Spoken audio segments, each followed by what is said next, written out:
Barnaby Jones, a Quinn Martin production. Starring Buddy Ebsen. Also starring Lee Merriweather, Mark Shera, with guest stars Lawrence Luckinbill, Margaret Impert, Andrew Robinson, Larry Bishop, Jim McMullen, Jenny O'Hara, Char Fontaine. Tonight's episode, Echo of a Distant Battle.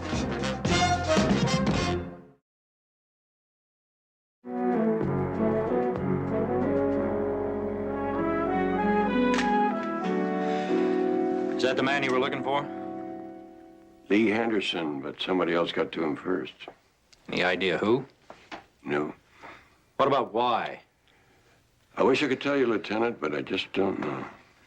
Barnaby, do you mind waiting out in the hall? I'll be right with you. Sure. Where's his girlfriend, Candy? Her roommate picked her up. Lieutenant Biddle said she was free to go.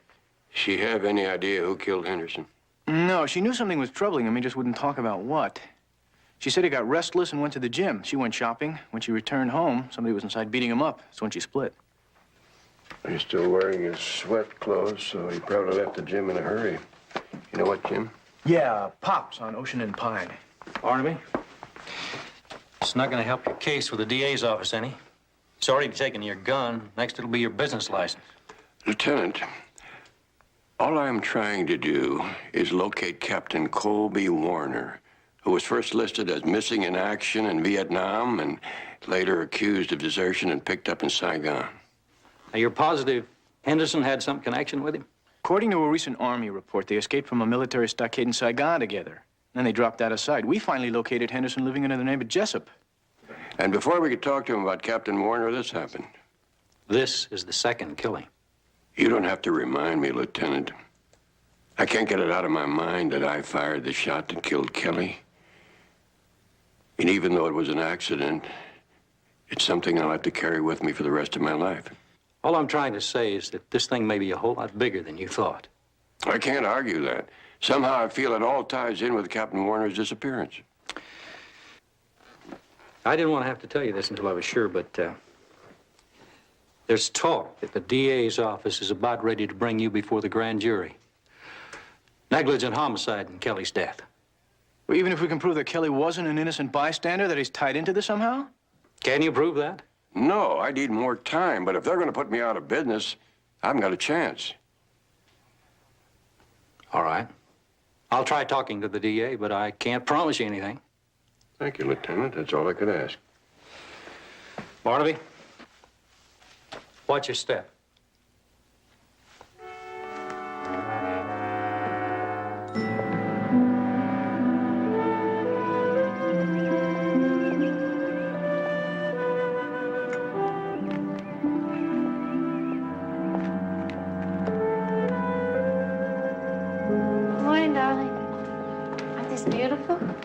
Yes, they are. I have some bad news for you. What's wrong?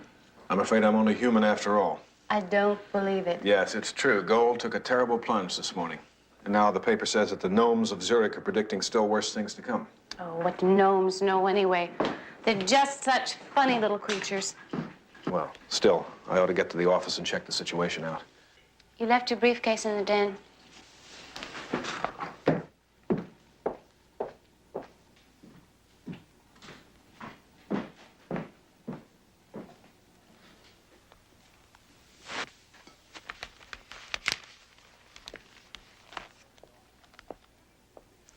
I'm going to the office now.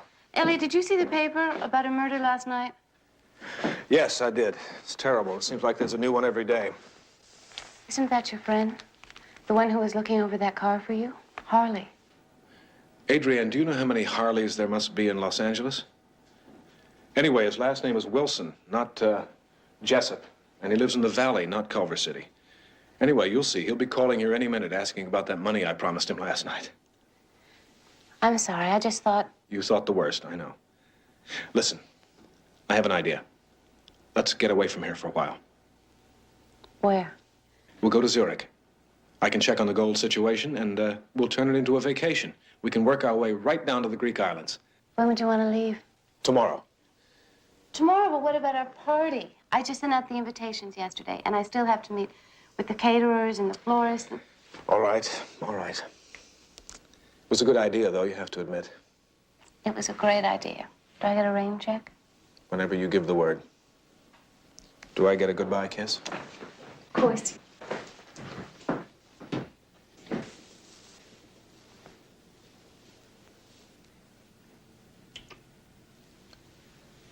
Hey, I'm only going to the office. I know. But so you'll never forget to come home. I'll see you later.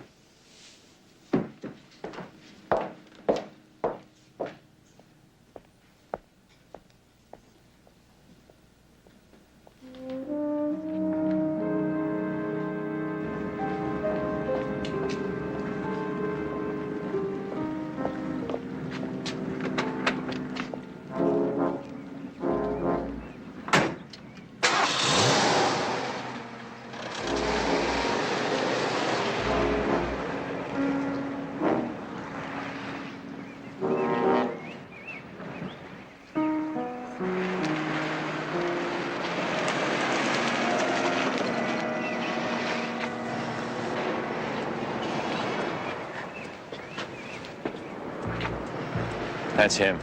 See? I told you Henderson wasn't lying. You're lucky he wasn't. Otherwise, we never would have found the lieutenant. I didn't mean to kill Henderson. Tried to make a run for it. It was an accident. It's over. Okay. The important thing now is to find out where the lieutenant has it hidden.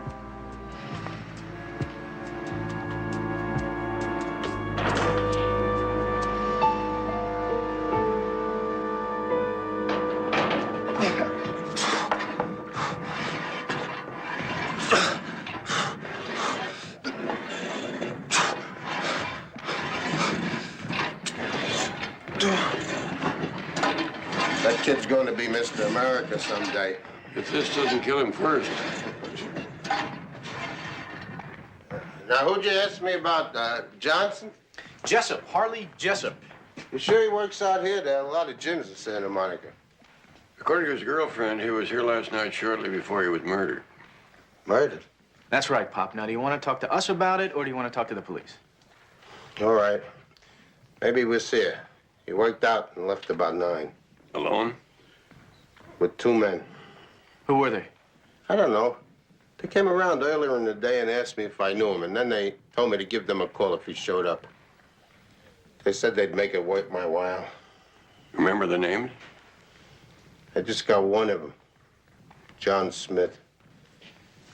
I'd like you to take a look at this, see if you recognize any of them. I don't know. My eyes ain't what they used to be. Hey, wait a second. These two. They're a little younger here, but that's them. Ron Curtis and Ted Parker. The number that they gave you, do you still have it? Threw it away last night. But I remember it was a motel. Remember the name? Let me see. Yeah. Place called the Waveside in Santa Monica. Thanks.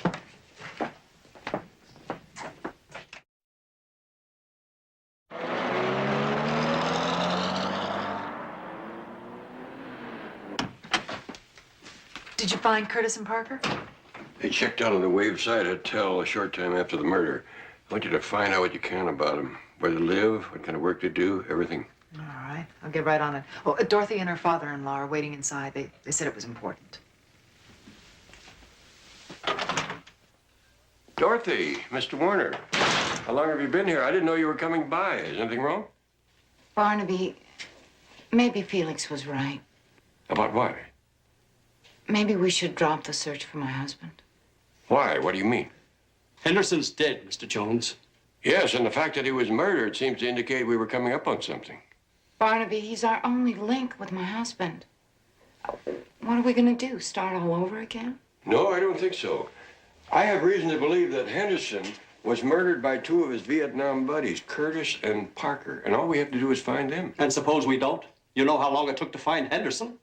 But Mr. Warner, it's more difficult for two people to hide than one, and I'll find them.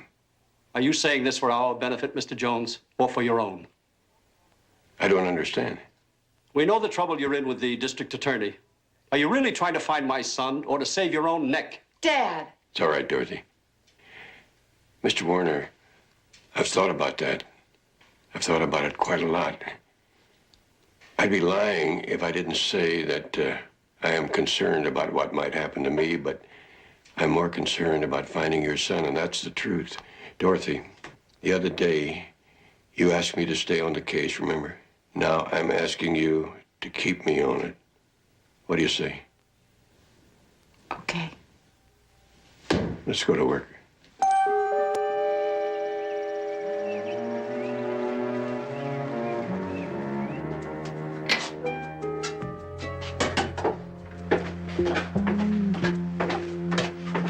Find anything? Not yet. How about you? Big fat zero. You tried the attic? Yeah, I checked everywhere. Ron, it's been 5 years. How do we even know it's here? We don't. But it's gonna be somewhere. Check those walls over there. Maybe.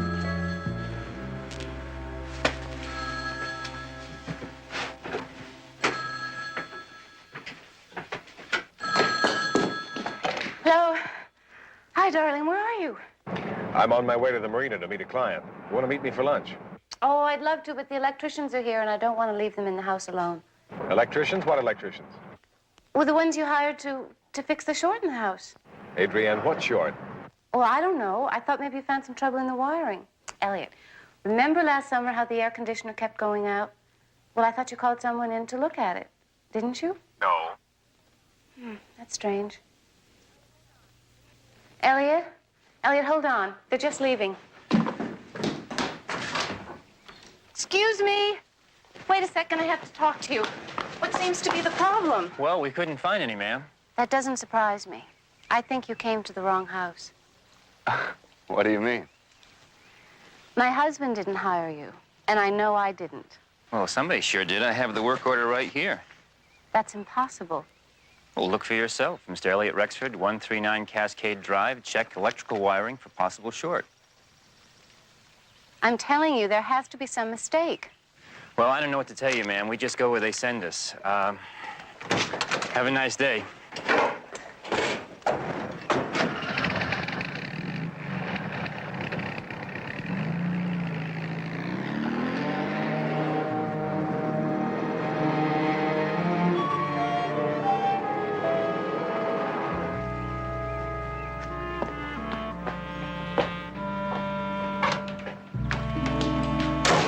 Elliot? What did you find out? Well, I'm not sure. They had a work order with her name on it, but their truck did not have the name of the company on it, and neither did the work order. Adrienne, what did they look like? Oh, one was blonde and had blue eyes, and the other was tall and why? Do you know them? No, of course not. Wait a minute. Yes, I must be losing my mind. I remember calling them about a month ago. They sure took their time getting there. Elliot, I don't believe you. I don't believe myself. Imagine forgetting a thing like that. That's not what I mean. Something's wrong, Elliot. I know it. Who were those men? They were electricians. I have the name of the company somewhere back at the office. You're lying to me. Please tell me what's wrong. Nothing is wrong, darling. The price of gold went down this morning, but that's not the end of the world. I'll see you later.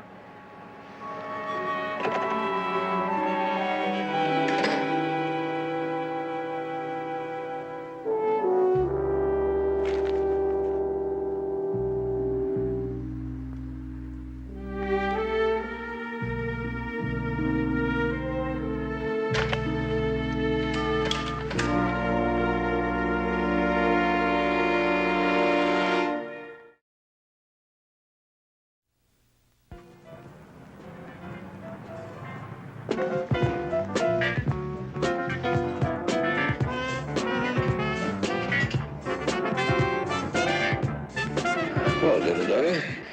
I didn't realize you were this interested in the dance. What do you got? Well, I stopped by Candy's place earlier to find out how she was taking Henderson's death, you know? Her roommate told me she'd gone back to work. Well, this isn't what you got me down here for, is it? No. I just talked to her. She said that a few minutes after she got here, this woman called and said that she had to see her. It was very important. Did she say what it was about? Jessup. The woman said that she just wanted to ask her a few questions about him, but she couldn't go into it over the phone. What did Candy say? Well, at first she hung up. Then the woman called back, began pleading with her. First, she said she'd take her to lunch, then she'd pay her for her time. Finally, Candy said she'd meet her. Did the woman mention her name? No, but she's on her way down here right now, Barnaby. I thought you'd want to be here.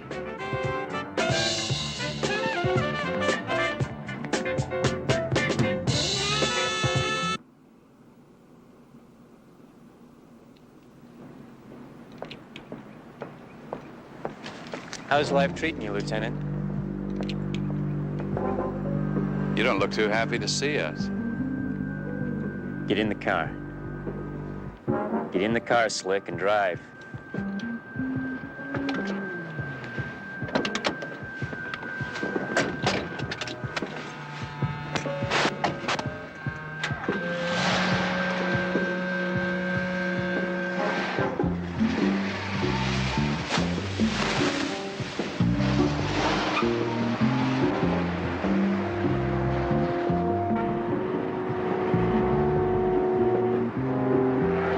I know how you guys feel. You think I pulled a fast one, ran out on you. But I gotta tell you, that shipment never got here. Somebody in Saigon double-crossed all of us. They must have seen us coming. 5 marks in search of a sting. Well, somebody got rich, huh? They sure did. You? No. Although I haven't done too badly, I have to admit. Yeah, we saw your house, Lieutenant. Not my house, Parker. My wife's house. Everything I have is really hers. Like I always said, next best thing to being born rich is to marry somebody rich. I tell you what, I think I might be able to come up with a few grand for you guys for old time's sake. Tell you what, let's make it an even 5. What do you say? Turn left up there. All right. How much do you want? Turn left there, I said.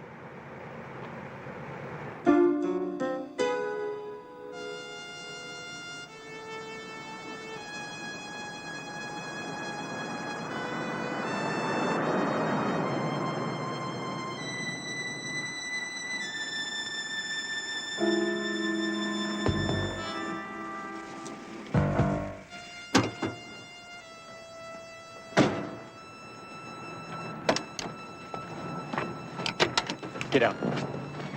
You're making a big mistake. Come on. The shipment never arrived here, you know. That's not what Henderson said.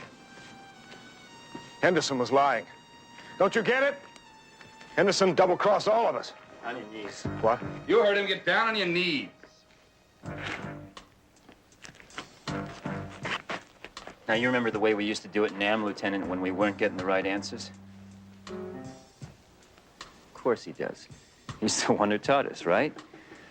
Wait. You used to get them down on their knees, and then you'd cock your pistol, and then you'd ask them one last time, nice and clear, just so they'd understand.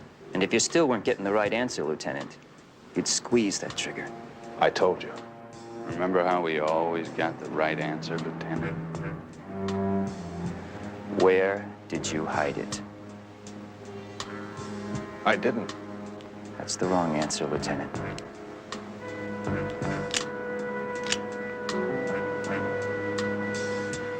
All right.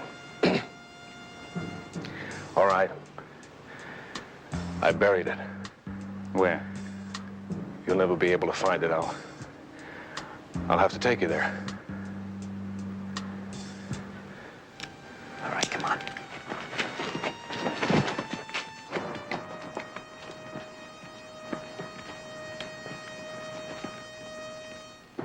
I want to thank you for seeing me.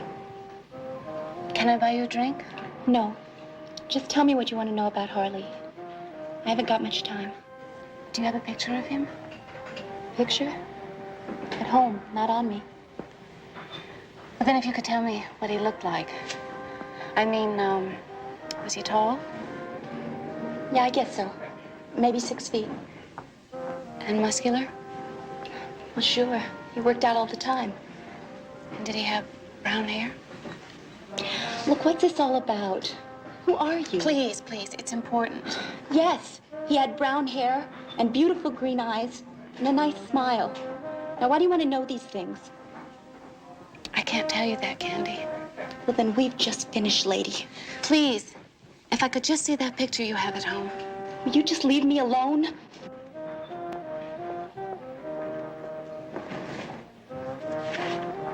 This a man you're interested in?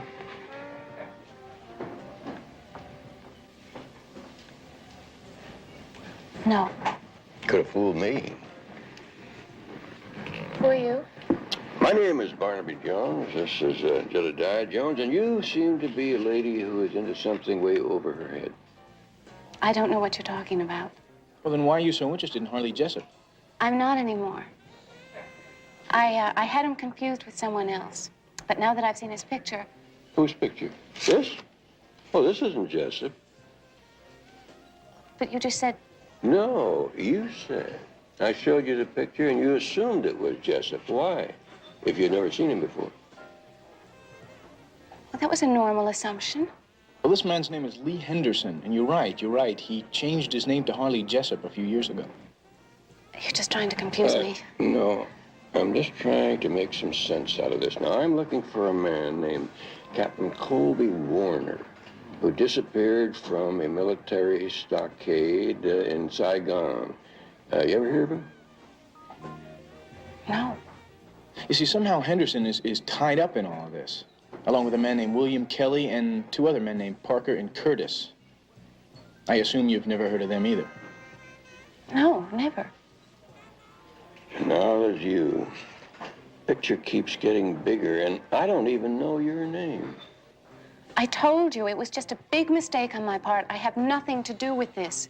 Then you don't mind telling us who you are? Please. I don't feel very well. I have to find the ladies' room. I'll be right back. Barnaby, she is not coming back.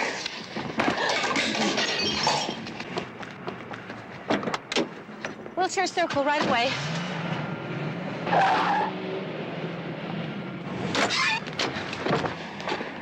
I think we can catch him, Barnaby.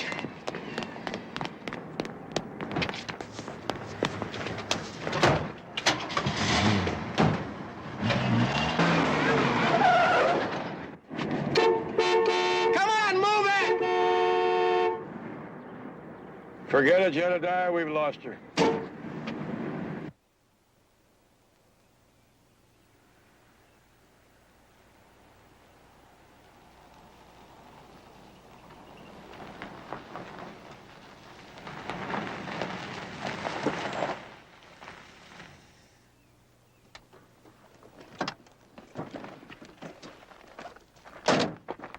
All right, where is it? It's over there, under those rocks.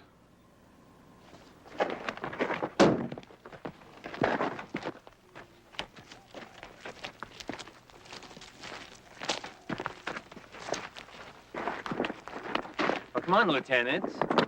Give him a hand. Don't try anything swift, or we'll leave you out here for the coyotes to play with. Don't worry about me. I always know when I've been outmaneuvered. That's the secret to a long and healthy life. You were just saving our share for us anyway, weren't you, Lieutenant? I always look out for my team, Parker.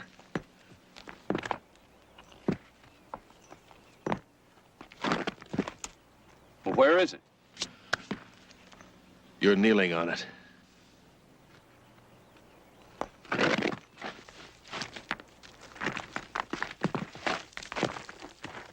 Come on, give me a hand. It's here.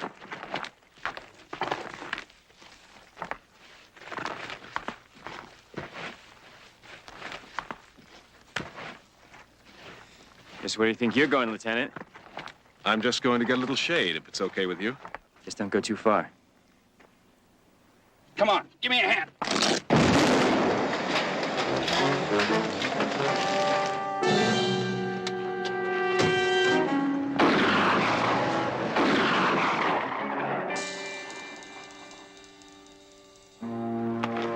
Ronnie.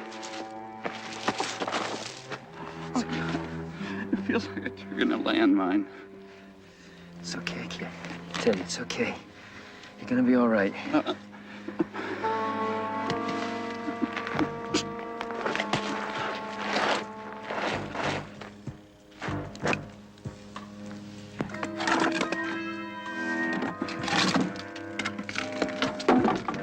Trap. A lousy, stinking trap.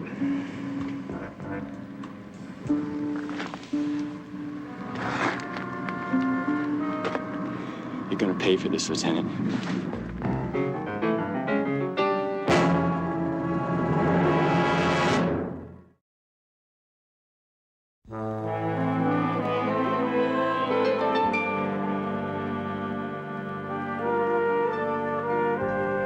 Well, between Curtis and Parker, I'd say that Curtis was definitely the stronger personality. Parker was more the silent type, the follower. Do you know if there was ever any animosity between them and Henderson? Well, in a war like Vietnam, everyone's at each other's throats sometime or another, but generally they were all buddies. I suppose they fell out later on. Yeah, I guess so.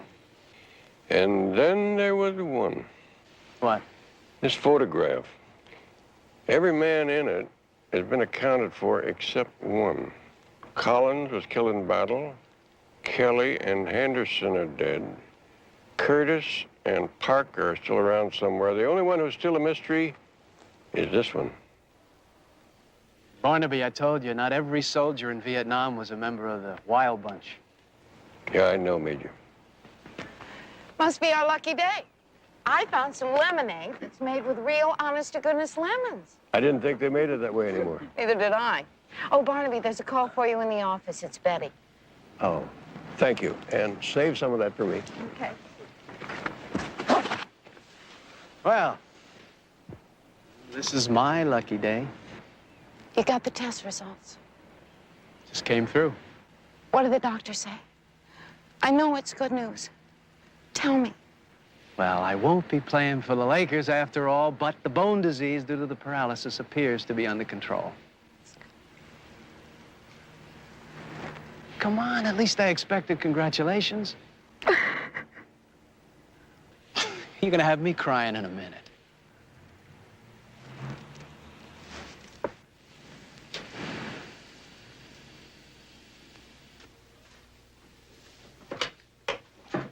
Yes, Betty, what'd you find out? Well, I finally got through to the National Personnel Records Center in St. Louis. They gave me both Curtis's and Parker's addresses in Kansas City. That's where William Kelly was from. I know. Anyway, I managed to reach Curtis's wife at home, and she told me her husband was away on business. At first, she refused to tell me where, but when I said that I was from an insurance agency and it was very important that I talk to him, she said that she spoke to him early this morning, and he gave her a number here in Los Angeles to call in case of an emergency. You are a wonder, Betty. I do my best. Did you check out the number? Mm-hmm. It's the Delmonico Motel, 91721 Venice Boulevard. I am leaving now. Tell Jedediah to meet me there.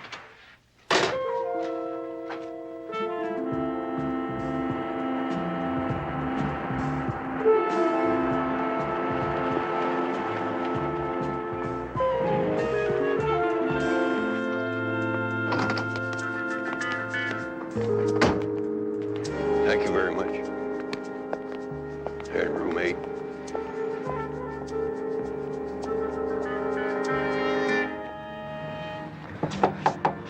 Did the manager say if they were in? She didn't know. Barnaby, did you hear that? Sounded like somebody groaning. Look at that. That's blood. Oh, could you open the door, please? There's somebody hurt in there.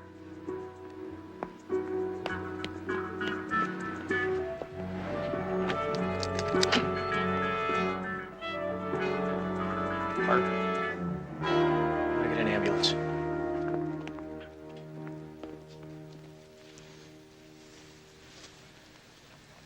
How did it happen, Parker? Booby trap. A what? Triggered. Booby trap. God, it hurts so much. Help me, please. Yeah, it's on the way.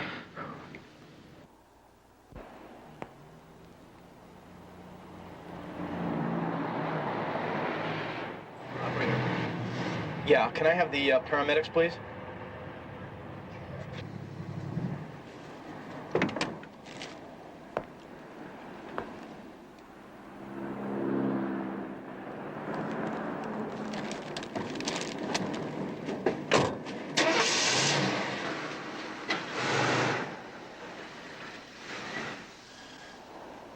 Yeah, that's right, the Delmonico Motel.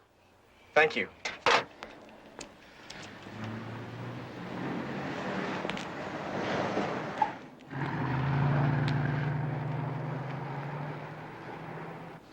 Where's Curtis, Parker? Did he go for help? It hurts. It hurts so much.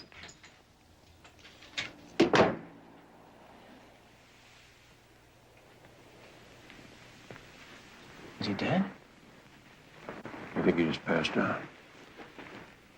Did he say how it happened? Said something about a booby trap. Booby trap? Maybe he was confused with Vietnam. Possible. I don't think so. I'd say that he's got internal injuries. What'd you find? Looks like a work order. Check electrical wiring for short. Is there a name on it? Mr. Elliot Rexford. Elliot, you have to tell me what's going on. I don't know whether I can trust you or not. Adrienne, what are you talking about? That man who was killed last night, Harley Jessup, that's the same man who worked for you. Adrienne, I give you Elliot, my word. I saw his picture. I know it's the same man. What picture? I went to see his girlfriend today. You did what? I had to find out the truth. There was a private detective there by the name of Barnaby Jones, and he had a picture of Jessup, and it was the same man. And this Jones, what did he say to you? He said something about looking for Captain Warner and that Jessup and some others were tied in with his disappearance. And he wanted to know where I fit in. And what did you tell him? Nothing, because I don't know where you fit in. That's just the point, Adrienne. I don't fit in. And neither do you. Look, there's been some terrible misunderstanding between us. All right, now here's the truth. Harley Jessup did work for me, but I promise you, and you've got to believe me, I don't know anything about his past. Then why did you lie to me? Because I didn't want to worry you. Is there something wrong with that? And the electricians? Now, that was the truth. I phoned them about a month ago, and it just slipped my mind. Hasn't that ever happened to you? You know it has. And did I say you were lying to me and I could never trust you again? No. All right, then. I rest my case. How does the jury find me?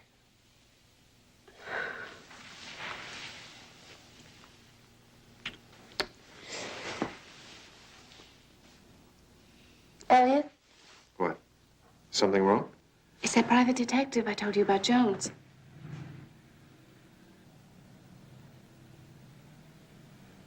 What does he want here?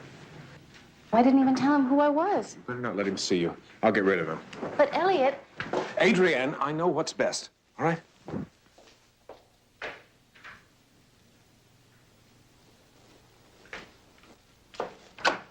Mr. Rexford? Yes.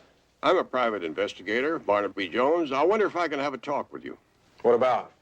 It concerns a case I'm working on. I certainly would appreciate it.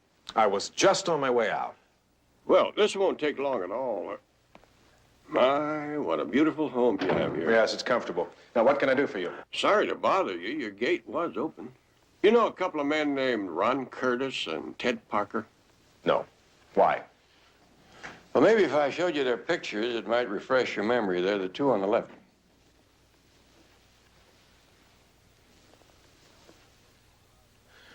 No, I don't know either one of them. I don't know any of these men, as a matter of fact. Tell me, how did you happen to come to me about this? Your name and address was on this work order, which I found in their room. All right. All right. Now this thing begins to make a little sense.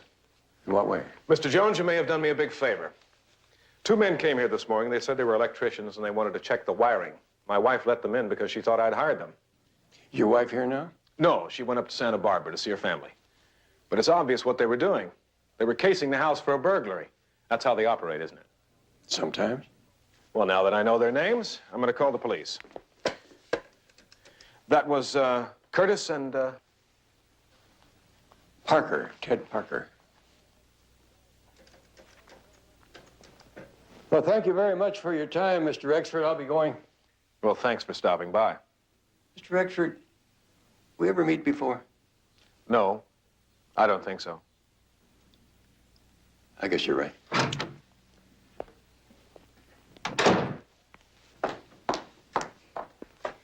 Please, Elliot, no more lies.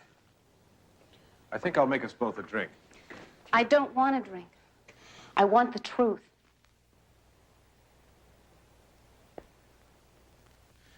Adrienne, I've got to leave. What do you mean you're leaving? I've got to. What about me? You'll come with me. I can't. Not until you tell me what's going on. Isn't it enough to know that I love you more than anything else in the world? No. Not if I can't have your trust, too. I'd go anywhere with you, Elliot, right now. But I can't spend the rest of my life in the dark with a man I don't really know. I'm sorry, Elliot. I am, too. But I don't have any other choice. I better pack.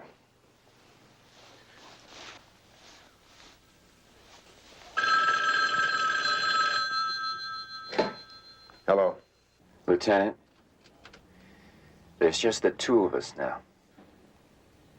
I just want you to understand that I don't care about my share. I just want you.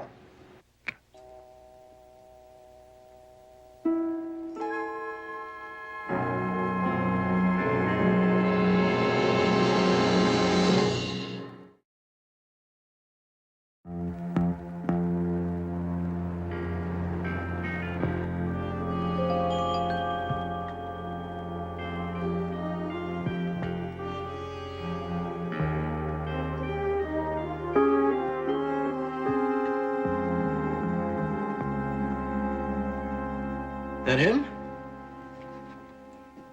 Take away the mustache, and I would say we have here the missing link.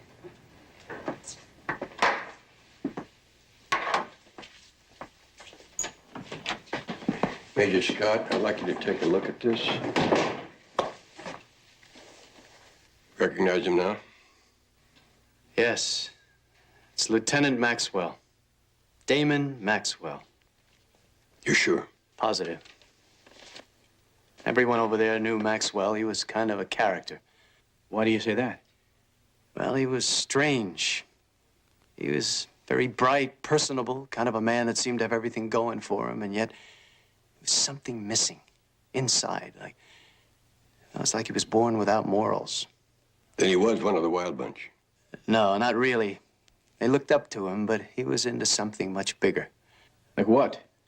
Well, there's never enough evidence to prove anything, but Maxwell was suspected of masterminding the death of a Vietnamese general by the name of Lo Tien. The general was taking off from this deserted field when his helicopter blew up, and both he and his pilot were killed. What was Maxwell's motive? Well, it seems that the general himself was under suspicion by U.S. intelligence. Of what? Smuggling gold out of Vietnam. It was even believed that there was $3 million in gold bullion with him when he was killed. And if so, the gold was never found. And as for Lieutenant Maxwell, well, if he was guilty, there's a higher justice somewhere. Why do you say that? Because he was later killed in the same battle Colby was in. In fact, if I'm not mistaken, he's buried right here in the VA cemetery. I think I have the answer to this one. But I want to hear it from a military man to be sure. How did they identify the dead in Vietnam? Same way they always identify them, with their dog tags. Right. Barnaby, what are you saying? I'm not 100% sure, but I know one thing. Lieutenant Maxwell is very much alive and living under the name of Elliot Rexford. Are you sure? I just talked to him. How is that possible? One way would be to have switched dog tags with someone else who was killed on the battlefield. My God. My husband. There is that possibility, Dorothy. That would mean it's Colby who's buried at the cemetery. But you don't know for sure, Barnaby. That's one of the things I have to find out. Let's go, Jedediah.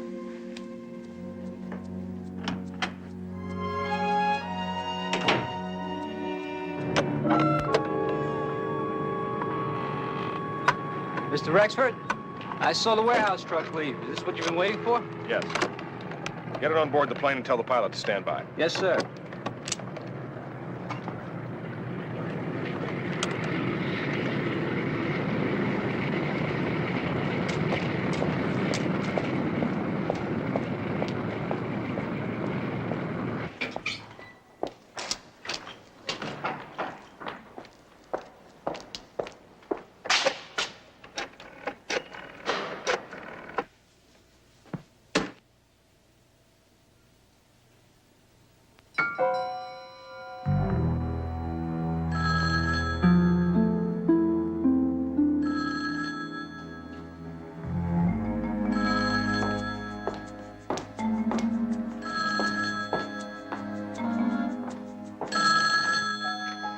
Hello? Adrienne, I love you so much. I love you very much too, Elliot. Then come with me. I promise you, I'll explain everything on the way. I want to be with you very much. Then say you'll come. All right. Yes. Where are you? I'm at Palisades Airport. It won't take you long. Hurry. I know where that is. I just have to pack a few things. I love you, Elliot. I wouldn't worry about packing. Come on.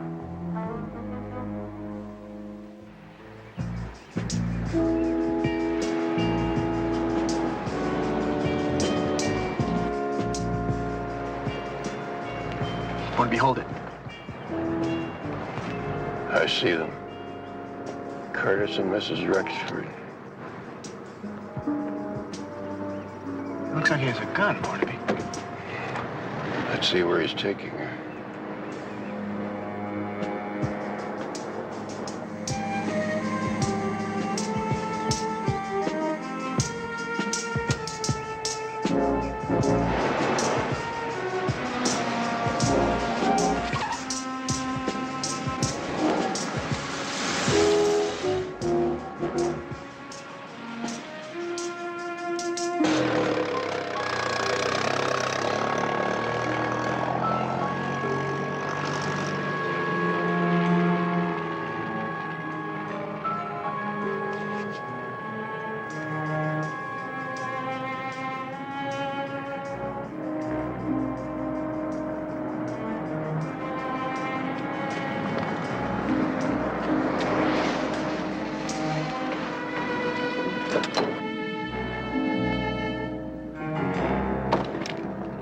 Elliot, I didn't know he was at the house.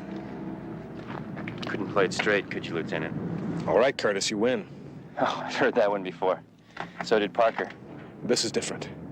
Look, there's the gold. There's $2 million left. Take it. My pilot will fly you any place you want to go. That's very generous of you. But I want something else. What is it? Just name it. Peace of mind. And that means getting rid of you.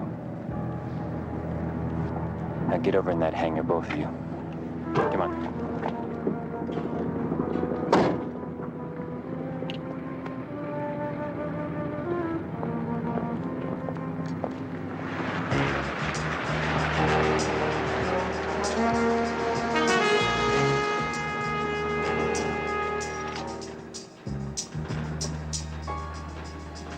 Let's go.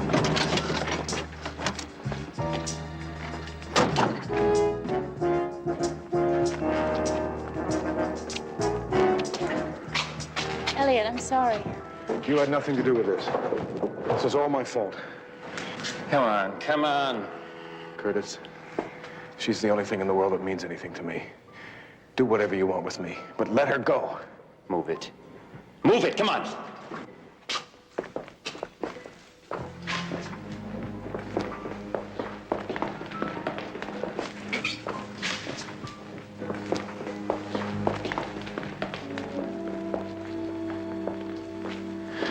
sure wish you had your gun now, Barnaby. Tell that to the DA.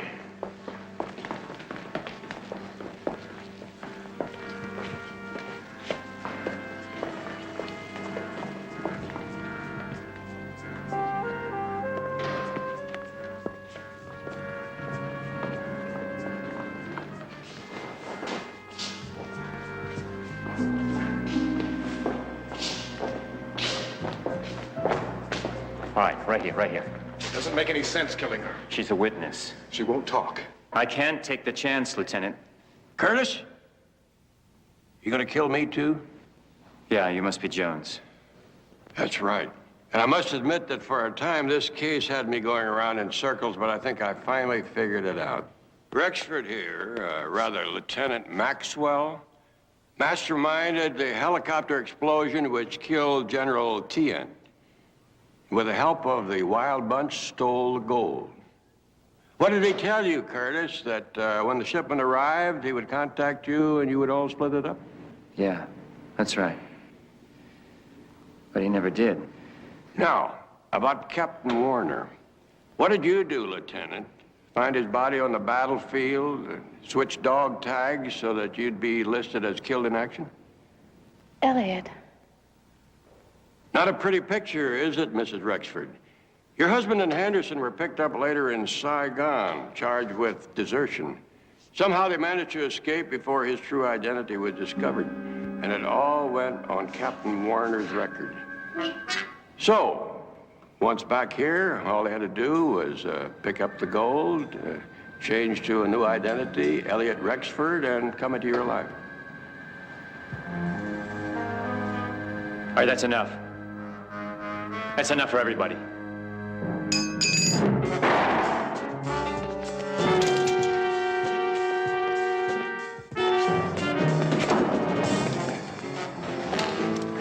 Drop it, Curtis.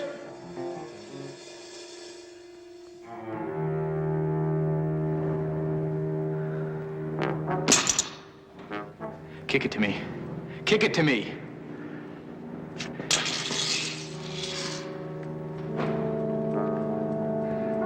I'll call Lieutenant Biddle.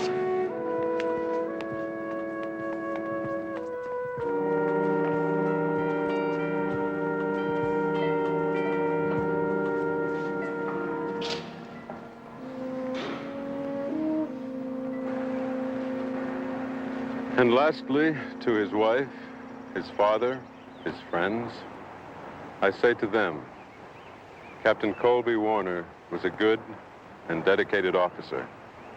He died with his men, fighting for the country he truly believed in and loved. And thus he died a soldier's death.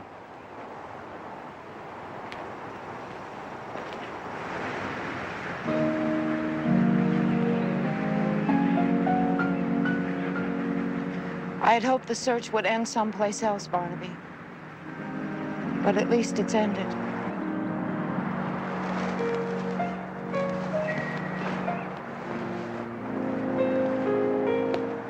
Now you're free to go and live your own life, and I'm sure that's the way he wanted it. Barnaby, remember I said Vietnam wasn't the kind of a war that produced heroes? Yes. Well, I think I was wrong. Maybe the hero was just the average soldier doing a job he didn't really like or understand. You ought to put that in your book. I think I will. Maybe Dorothy will help me.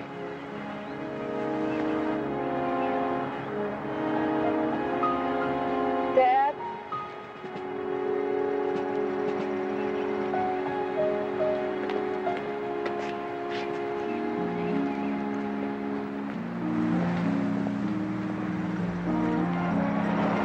Now, Barnaby, before I left the office, Lieutenant Biddle called.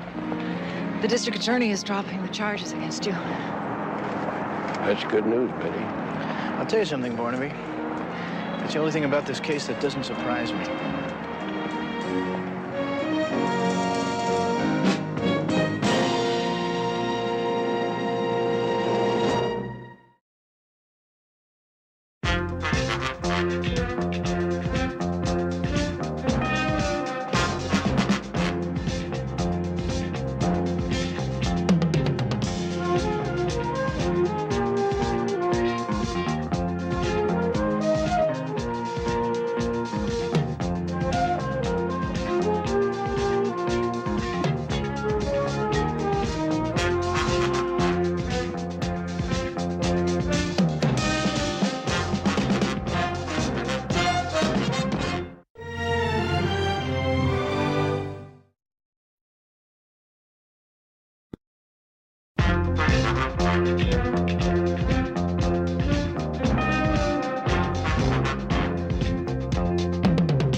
Barnaby Jones, a Quinn Martin production, starring Buddy Ebsen.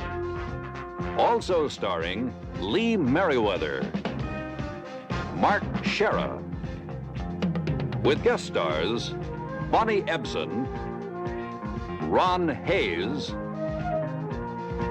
Phoebe Osterwald, Rick Carrot, with special guest star Greg Evigan. Tonight's episode, Target for a Wedding.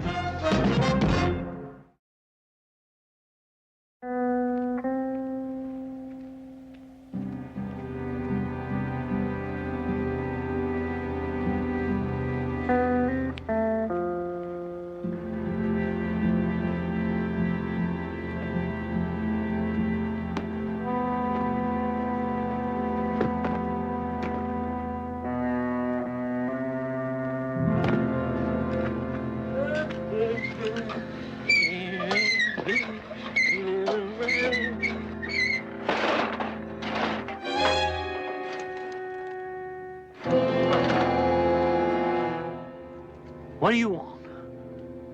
Hey, put that thing down, Tully. Before you shoot one of us. It's me, Blue Simpson. Doggone it, Blue. You know I'm blind as a bat. You should have made a noise. Let a fellow know somebody's there. Never talk with your mouth full. That's what my mom always said. Thought you went off to Los Angeles to make a big noise in the music business. Didn't they like your style? And when your money runs out, style don't count for much. What about you, Tully? How's the rock business been treating you, huh? Oh, same old stuff. Lots of topaz, low grade. Some pretty good Morganites, though. Look, son, I'm sorry things haven't gone well with you, but if you trekked all the way back here to work for me, it's going to have to be another time. My little niece Lori's getting married on Sunday. I got to pack it in for now. Hey, old man, this sweaty mind isn't exactly what I was thinking. Yeah.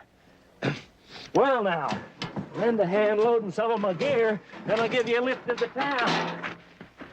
Hey, how about the gold? Been piling up much of that lately? Gold? What are you talking about? Been no gold found in these parts for more than 30 years. Hey, you remember this? I keep this for good luck. Piece of that vein we hit. Remember I got all excited and he just laughed and said it was iron pyrite. Fool's gold. Well, that's what it is, all right. Well, like I said, I gotta get going. Won't be needing any of this junk for now. You know, the thing about beggars and fools, the good Lord looks after them. And there I was, trying to sell this piece of iron pyrite for $1 or $2. And guess what? Man told me that it was the real thing. Real gold. He must have been pulling your leg. Now, look, if you're broke and you need a little money to get you by... Oh, man, you know, this glasses ain't doing you much good. This ain't junk. If I remember right, you kept all your best stones in here.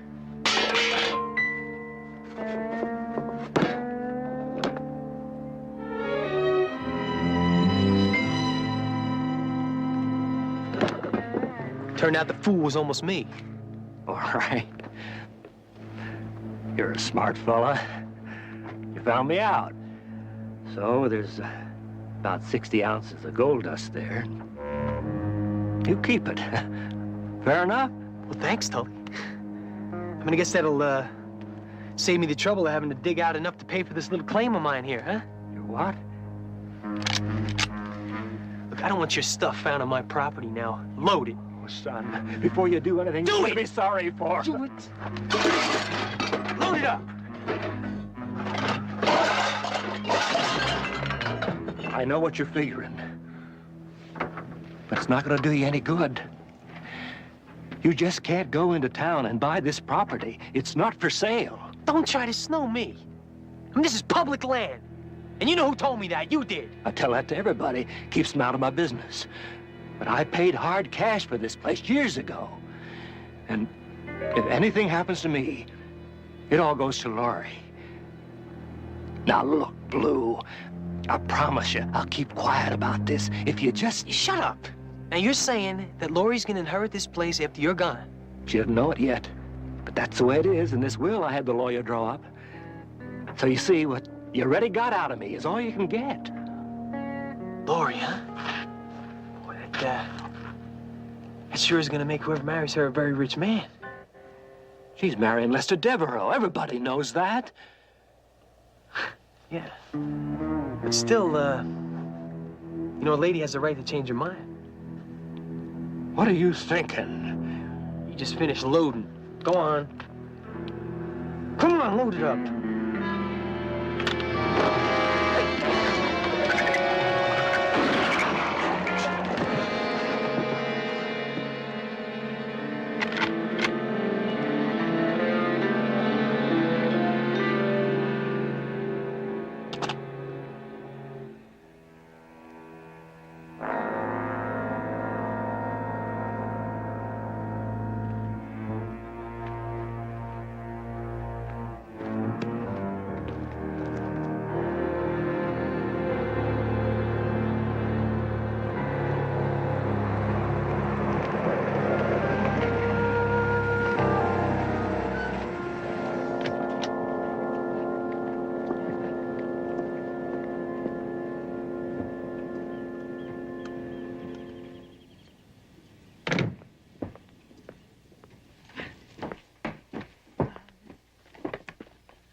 Right there, Lester. That's a good place for it.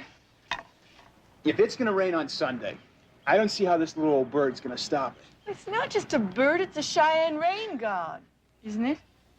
it. Whatever.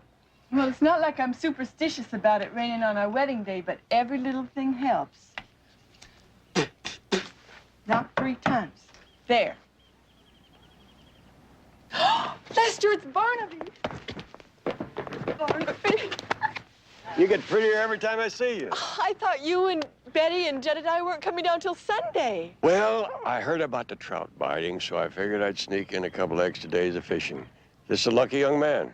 Oh, I'm sorry. I've told Lester so much about you. I thought you'd already met. Congratulations, Lester. Mr. Jones, I can't tell you how happy you've made Laurie coming down to give the bride away. Well, I guess that's what godfathers are for. Birthdays and weddings. I just wish Frank were still alive so that he could give the bride away. Would have been the happiest moment of your father's life, as it will be of mine. Come on in. Aunt Grace will just die when she sees you. I'll get there. Okay, thank you. What's that about? Uncle Tully. Something happened to Tully? We don't know. He was due back at the beginning of the week, and when he didn't show up yesterday, Aunt Grace asked Sheriff Hamlin to look into it. I know I might be making a mountain out of a molehill, Sheriff, but Tully's pretty reliable about when he's supposed to come home. It's just not like him to...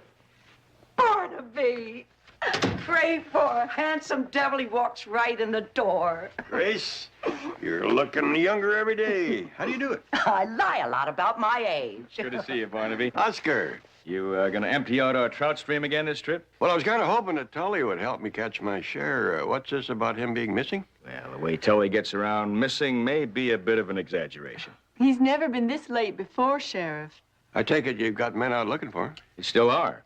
Thing is, Tully's got at least 12, 15 mine claims scattered around those hills. Didn't he tell you which claim he was working? Never does. You know how he's always keeping everything a secret, like he's afraid somebody had robbed those dumb rocks from him. I'm sure Tully will be walking through that door any time now. I'll keep in touch. Excuse me. I don't know what to think, Barnaby. I'm worried something awful about Tully. Well, now, Grace, we got enough problems to go around. You don't have to buy any more. I think everything's being done that can be done. I'm gonna get me a place on the winning side, 'cause there's a whole lot of comfort and joy on the winning side. Losing is a bummer, ain't nobody yet denied that it's a whole lot better and nicer and warmer, and that's where I'm gonna be, on the winning side.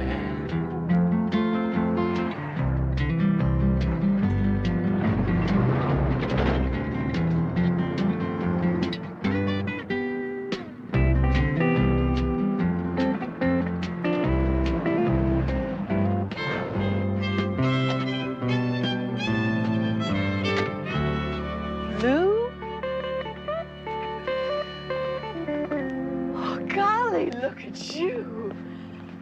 I don't believe my eyes. You like it? You're beautiful. And look at them wheels. Yep. What happened? You left town with holes in your jeans a month ago. Oh, yes, and I am back with lightning in my hands. Oh, look at that. You did it. You got that job singing on TV. Oh, well, not TV yet, but I did score with a big L.A. record company. This is just a small part of the advance I got for signing a contract to cut an album. Golly, if I don't faint. So what are you doing back here? How come you're not living it up like all the movie stars? Well, Laurie, I learned something real quick about living it up. Just isn't that important. Oh, you could have fooled me. Just things, that's all, just things. Pick up, clothes, nothing. Believe me. I mean, but there I was, sitting on the edge of this king-size bed in this suite of rooms I rented in Beverly Hills, and thinking about how rich and famous I was gonna be. And something happened to me. I mean, a chill came over me, telling me how lonely I am. Lou Simpson lonely? Lord, look, I've come to realize that any girl isn't good enough anymore. Does that give you any idea why I've come back to Culverton? No, I don't believe it does. Laurie, the girl I'm looking for is the kind of girl that sat behind me in geography, too. One that always wore that pink ribbon in her hair. That pretty little girl that always caught my eye. Every time I turned around, hoping to warm myself in her smile. Patricia McGarity, she used to sit behind you. No. No, that dog sat on my left on the window side. You sat behind me. Oh, my God. Laurie? What happened to your aunt? I can't find her. Aunt Grace? She's probably in the back cutting flowers. Oh, this is Barnaby Jones, and this is... Oh, Blue Simpson, Mr. Jones. Howdy. You all right, Laurie? You're not running a fever or anything? Oh, no, I just got a little excited about what Blue's been telling me. He just got a singing contract with a recording studio out in L.A. Congratulations. Tell your aunt that I've gone down to see the sheriff. I'll be back soon. Oh, is it about Uncle Tully? Have they found him? Well, I don't know. It was a deputy that called me. He didn't say what the sheriff had on his mind. Nice to see you, Blue. Same.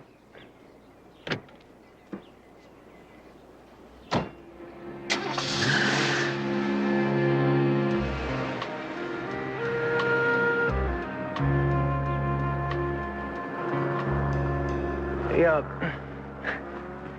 why'd you ask about your uncle? Is there something wrong? Yeah, he's 5 days overdue from a prospecting trip. No kidding. Yeah. Well, what's his interest? Probably just helping out. Barnaby does that kind of thing as a line of work. He's a private investigator. A detective, huh? Yeah, pretty important one down in L.A.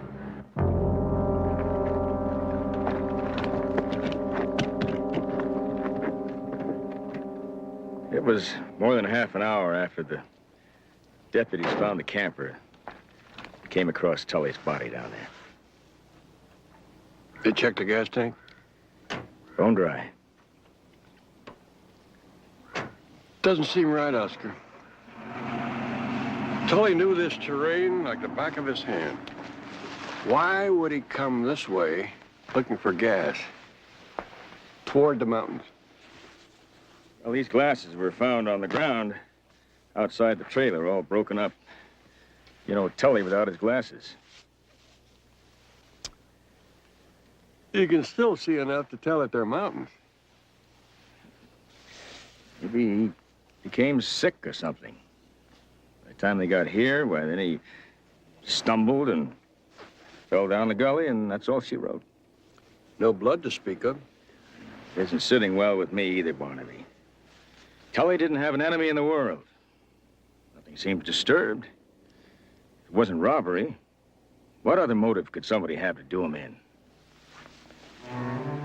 That's what we have to find out.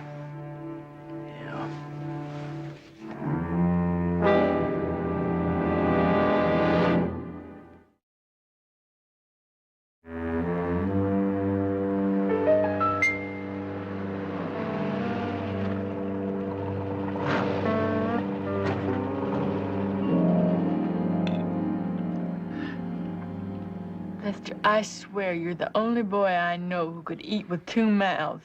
Don't you have any respect for the dead? Well, sure, but we gotta eat. I'll get it. Lester's right, child. Sorrow will thin your bones. You gotta keep up your strength. I'll never believe what just walked in the door. Glory be. Blue Simpson's come back as an angel. Ma'am, Laurie, I hope you don't mind me intruding on your grief, which is truly felt by all of us folks here in Culverton who knew and loved Tully Cupper. Oh, poor Tully.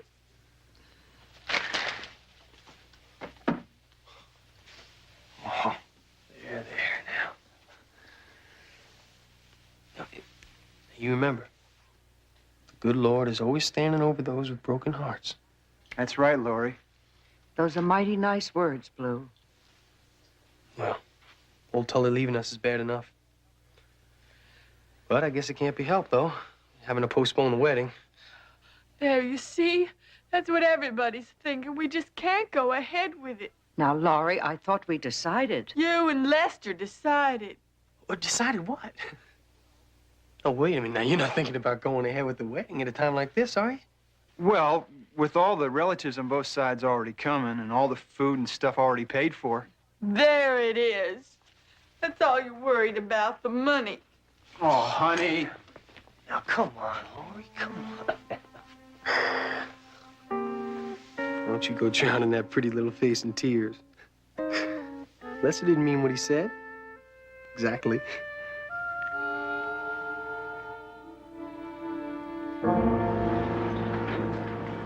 Betty, you say that she told you the wedding is still on for this Sunday? Oh, that's what Grace said when I called the house looking for you. It was really a shock hearing about Tully. Barnaby, what happened? I'll fill you in when you get here. I'll see you tomorrow. Barnaby? Those shiny particles we found matted in Tully's hair. Take a look. I think we found the motive. Well, you're the forensic expert. What am I looking at? Gold dust. There hasn't been any gold found in this entire area for I can't remember how long. Take a look at this one.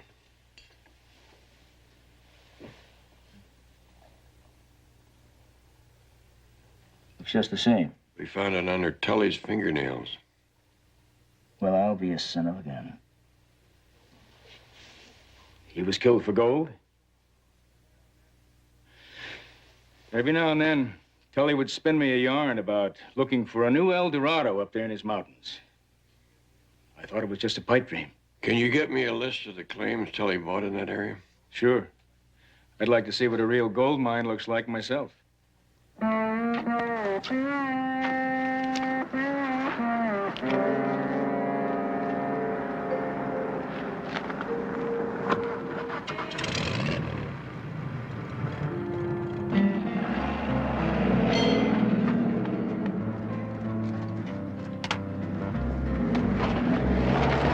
Lester, stop. What's the matter? Well, look at you. You'll get my dress all full of grease. Oh, yeah. Did you get the blood test? Yes. Lester, What? What is it? oh, nothing. I'm just a little tired, that's all. Laurie. It's not just Uncle Tully, is it? Hey, ever since Blue got back into town, something's been eating at you. For Pete's sake, you're not jealous, are you? See what I mean? I've always been jealous. But you never got uptight about it before. Well, if it isn't that happy bride and groom to be. Tell me, Blue, why is it you're always popping up all of a sudden? Lester? Well, as a matter of fact, I was just on my way over to see if I can trade in this old heap I spotted you two lovebirds. Do you want something? Yeah.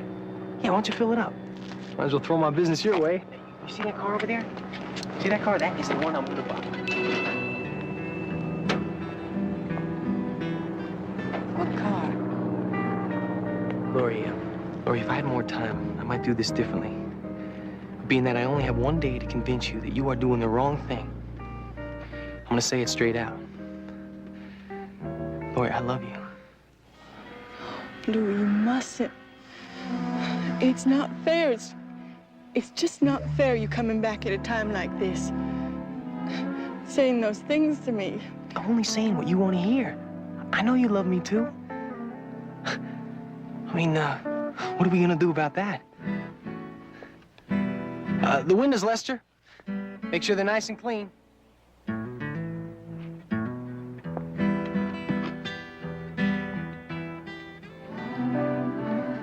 All my relatives are coming from everywhere.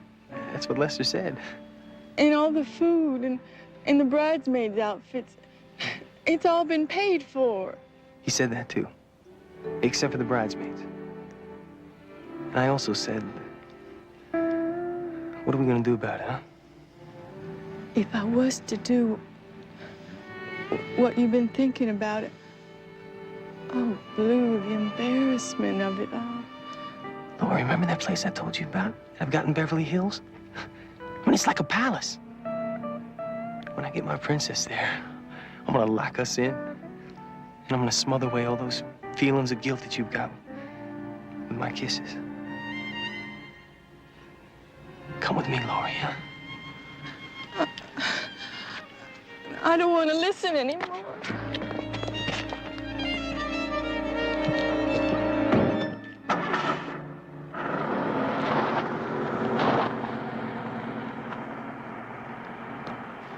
Where's Lori off to? Oh, you know how fidgety girls are when they're getting married. You finished yet? No, just the windows. Hey, by the way, you know all this talk about Tully's death? Maybe be more than an accident? You know this Jones fella, you find anything to back it up? Your guess is as good as mine. He and the sheriff took off for the mountains this morning to check something out. Mountains? What do they expect to find up there? A gold mine. No kidding. They're going up there to look for a gold mine. Heck, if it was that easy, we'd all be doing it. Yeah.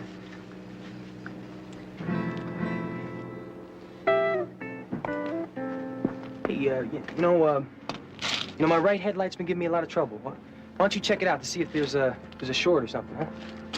Here.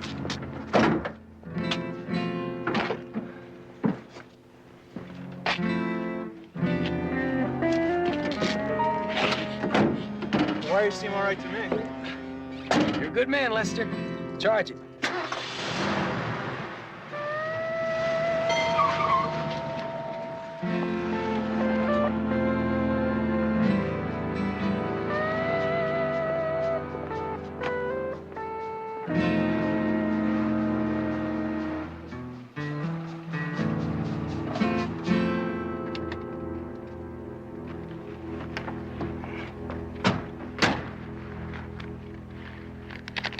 Now, let's see. Claim 412, Cougar Peak, Area B.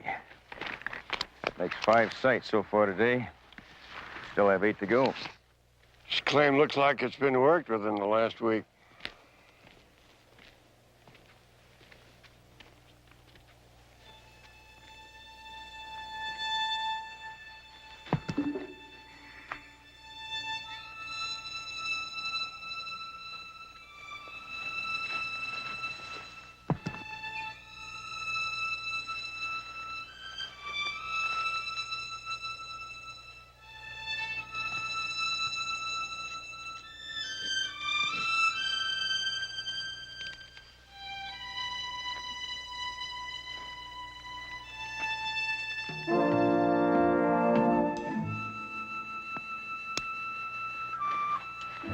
This is it, all right. Look here. There's a whole pile of this in there. It's quartz rock, laced with gold.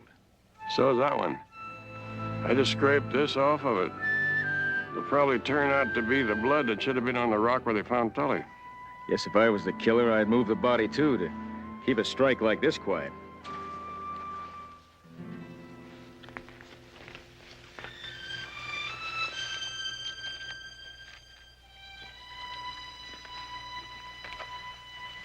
Tire gauge. What would Tully be doing with a tire gauge? Well, it could have fallen out of the killer's pocket. Yeah, that's possible. Barnaby, you know, every now and then, when Tully's game leg was hurting real bad, he'd hire on some fella from town to come out and give him a hand at digging gemstone.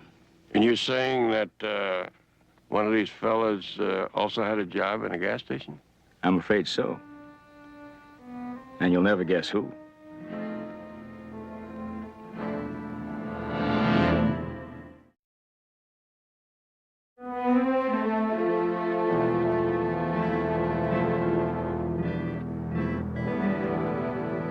This is a partial print lifted from the gauge found at Tully's Cougar Peak claim, where we believe Tully was murdered. And this is a print taken of your right index finger. Boy, you guys must sure be good if you can tell the difference. There isn't any difference, Lester. They match. Looks like an open and shut case.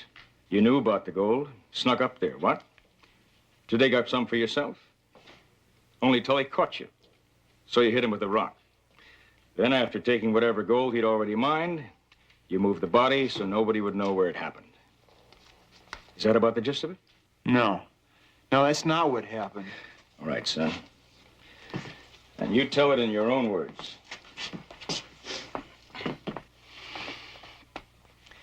Well, the last time Tully went off prospecting was 3 months ago. And it's true I hired on with him. But I only saw morganites and topaz. And I didn't sneak back to kill him. Fact is, I didn't know about the Cougar Peak claim until just now. I guess we'll have to leave it to a judge and jury to sort it out.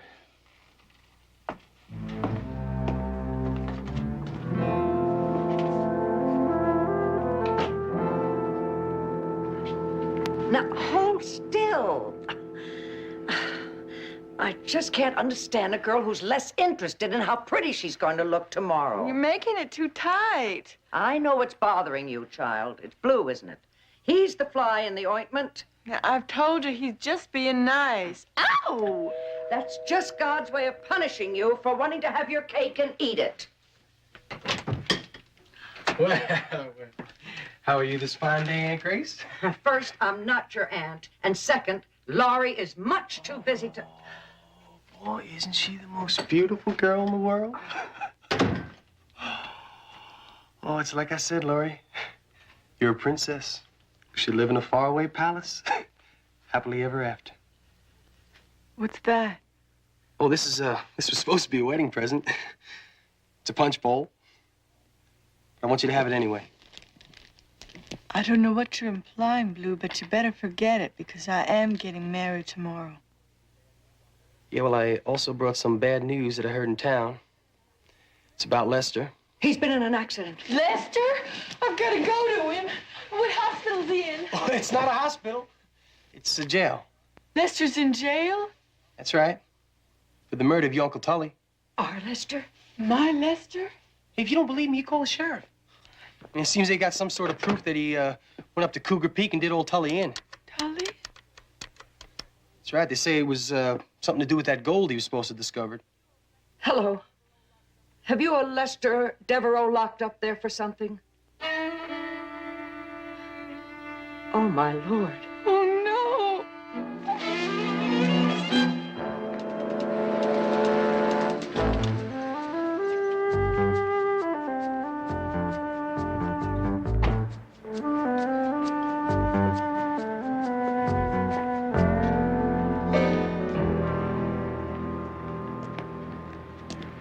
Nice pickup you got here. Thank you. Gotta keep it clean, though. That alkali dust will eat the paint off in a hurry. I'll do that.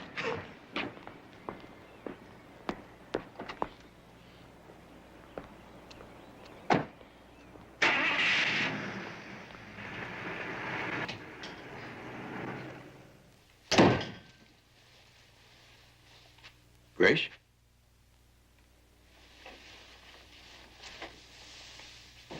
Grace, are you all right? I felt a little better that time the dentist struck a nerve. I don't know what's bothering you, but I'm afraid things are going to get a lot worse. I've got bad news about Lester. You mean about him going up to Cougar Peak and killing Uncle Tully? Does Laurie know? Yes, she's in her room crying her eyes out. I better go to her. Grace, how did you know it was Cougar Peak? But Blue was here. He said he heard all about it in town.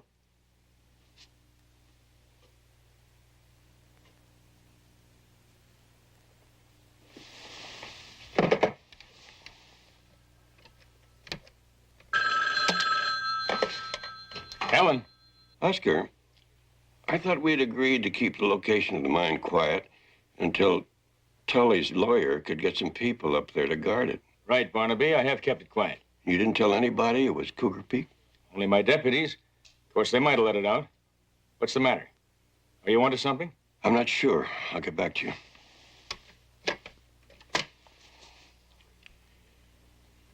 Operator, I'd like to make a collect call to area code 213. Betty? Yeah? Oh, you're not going to believe this. The tailor fouled up again.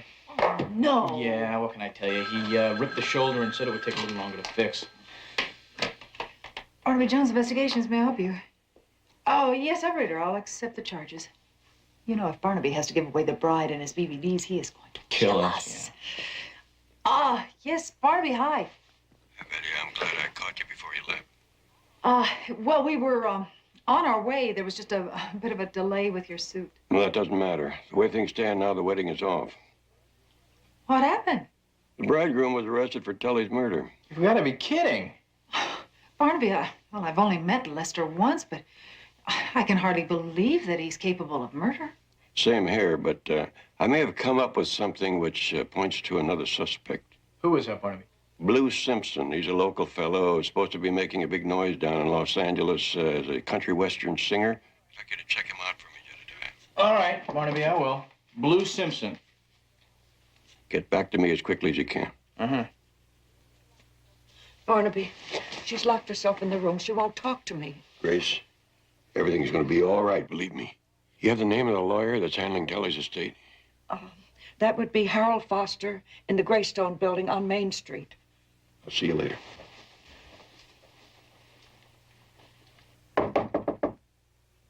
Please, Laurie. 3 hours of this is enough. Open the door. You are in there, aren't you? Yes, and I'm going to stay here till I die. Oh, for heaven's sakes. I'll give you 10 more minutes, and then I'm breaking down the door.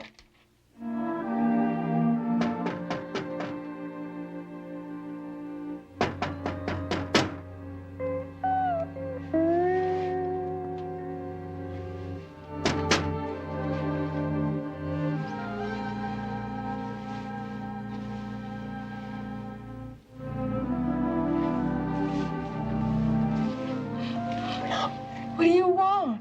Open the window.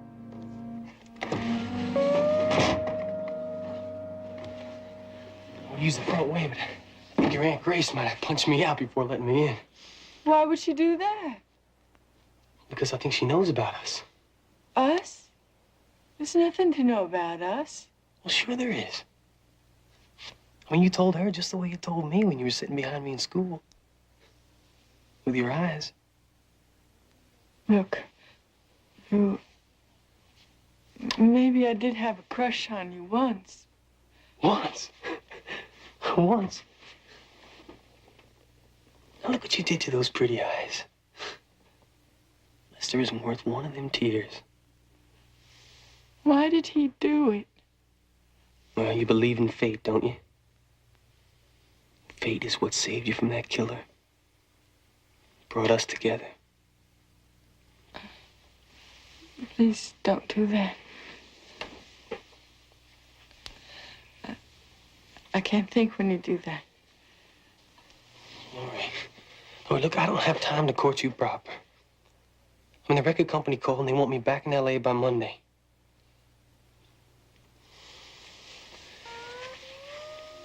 Come with me. Oh, Blue. I want to take you back to L.A. with me. As my wife. Wife? Say yes. Even if I wanted to. Say yes. And I'm not saying I want to. Yes. I couldn't just run off like that.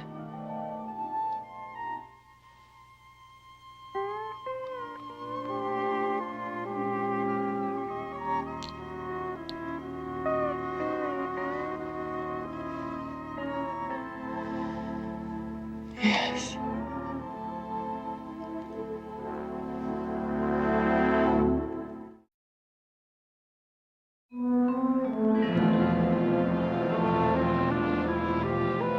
Well, I have to wait till Sheriff Hamlin gets back. What about the record companies? You check them all? Mm-hmm. The big ones, Barnaby, they never heard of Blue Simpson. I also checked with an agent friend of mine, Sam Dunsley, who's pretty heavy into the country and western scene. He not only heard of Blue, he dug up a picture he left with him. Is Blue his client? Wouldn't touch him with a 10-foot pole. Said that Blue isn't Nashville. Weddings and bar mitzvahs, maybe, but definitely not ready for the big time. So much for tall tales. The photograph, can you borrow it? Already have. It's one of those 8x10 glossies with too much teeth. I want you to take it over to the L.A. Gold Exchange and show it around. Well, I get your drift, Barnaby, but do you have any idea how many people are buying and selling gold these days? Yes, but not many in the form of gold dust.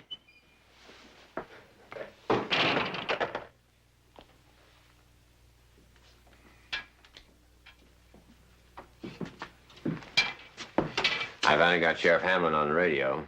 He says he's going to be out in the field the rest of the day, but it's all right to talk to the prisoner. Thank you, Deputy.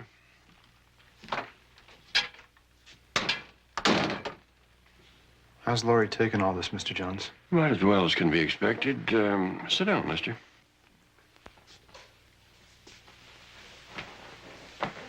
I bet she thinks I'm the biggest monster in the world. Lester, I stopped by Tully's lawyer on the way over. Did you know that Tully recently made a will leaving everything to Laurie? Laurie? Oh, I figured it'd all go to Aunt Grace. Isn't she his next of kin? It's not generally known outside of the immediate family, but she wasn't a blood relative. Grace is Laurie's aunt on her mother's side. I'm happy for Laurie. But, boy, it sure makes things worse for me, doesn't it?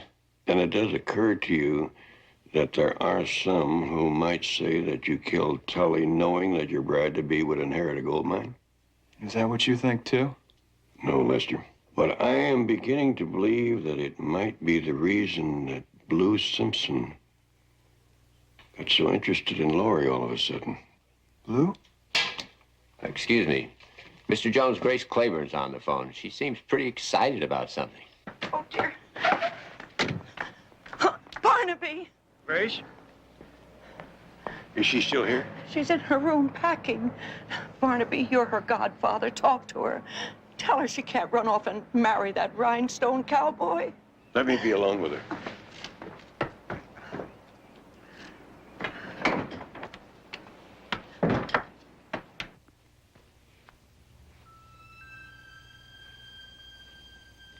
You want some? No, thanks. I love strawberries. Especially when I'm cracking up. Uncle Tully dead. Lester in jail for murdering him. And I'm off to marry the man of my dreams. You see?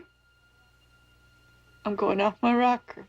Laurie, you couldn't mean more to me than if you were my own true daughter. So, you know that I would never deliberately say anything to hurt you. Please, try and understand, Barnaby. You can see I'm not the prettiest girl that ever was, but I've got the same feelings. And all my life I've dreamed the same dreams as them. Of some knight in shining armor come and sweep me off my feet, carry me away. Laurie, there's no easy way to say this. except just to say it. I think Blue Simpson murdered your Uncle Tully. Do you have proof? No, I can't prove it. And maybe I never will be able to prove it, but I think that Blue wants to marry you in order to get control of your inheritance. You know, underneath it all, somehow I knew it wasn't me. Barnaby, JR is on the phone.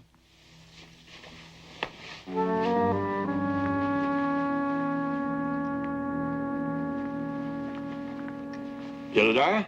Barnaby, I'm at the gold exchange. The second dealer I talked to recognized Blue's picture, said he was in here late last Wednesday. That was the day after Tully died. Yeah, said that he paid Blue $12,000 for 62 ounces of gold dust. Good work, Jedediah. Looks like there's going to be a wedding after all. So you and Betty come on up, and don't forget to bring my suit. She's gone. Took her bag and went out the back way. Laurie? To elope with Blue. Well, it's no use. She's already driven off. I need a phone book. I want the names and addresses of all the wedding chapels in this area.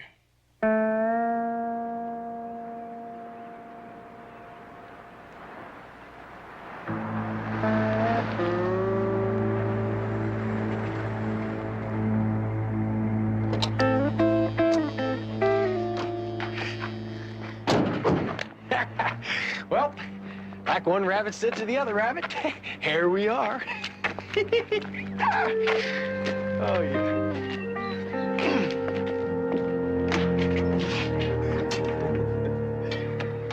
Here we are. Yep, blood test, license. Oh, good afternoon, folks, and how can I serve you? As if I didn't know. Well, we're ready to tie the knot, and there are the papers to prove it. Good, good, fine. It'll be a few minutes, right after I ball and chain a couple ahead of you. But he's got to make dumb jokes about getting married, don't they? Blue, are you happy? Truly happy? Well, of course. I mean, this is the happiest day of my life. It's funny how things work out. There I was, all worried about Uncle Tully's sister taking over the house, and now I'm going to live in an even nicer one with my very own true love. Your uncle has a sister? Yeah, she's really nice, but she wants the house, and being as she's his closest blood relative, I guess she has a right to ask us to move. Well, not if Tully had his will made out naming you as heir. Then you know about the will. Well, sure. He told me about it himself. When did he tell you? I don't know. It must have been a couple months ago. But he didn't have a will then. He didn't make one out until Aunt Grace forced him to get it done just before this last trip up to the mountains. Then, it must have been someone else. Oh, wait a minute. It was your Aunt Grace. Oh, yeah. That must have been it.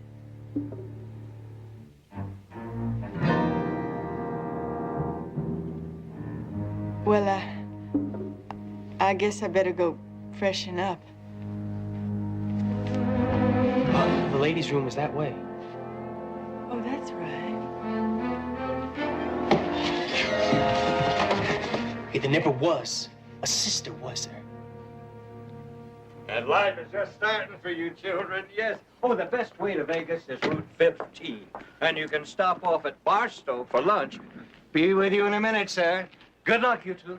And remember, Louis P. Mosley performs weddings with heart.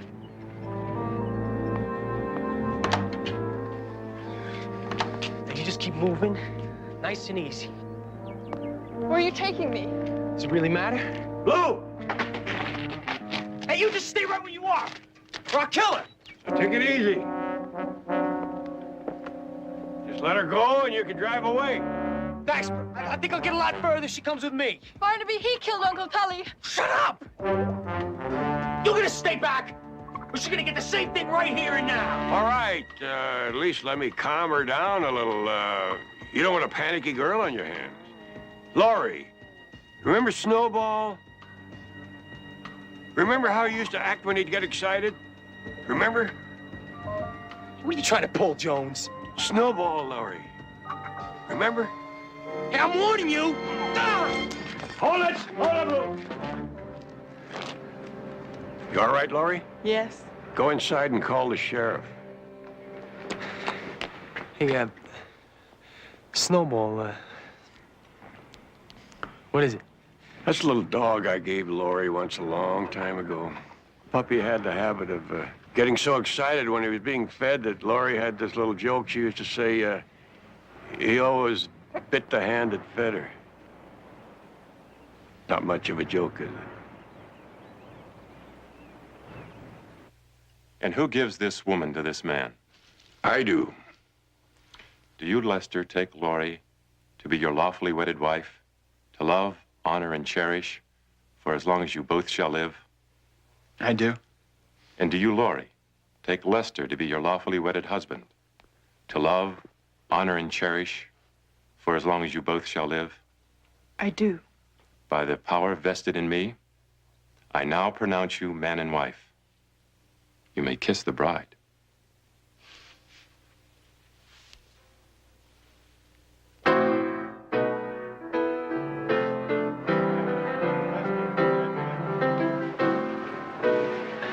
Barnaby, we got your suit in enough time. We just got caught in traffic. I borrowed it from the sheriff's little brother. Oh, sorry. That's all right. Nothing can spoil the day. Nothing. Hey, does this count? You bet it counts.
Barnaby Jones, starring Buddy Ebsen, also starring Lee Merriweather, with guest stars Pippa Scott,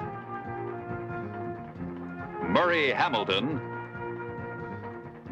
Richard Anderson.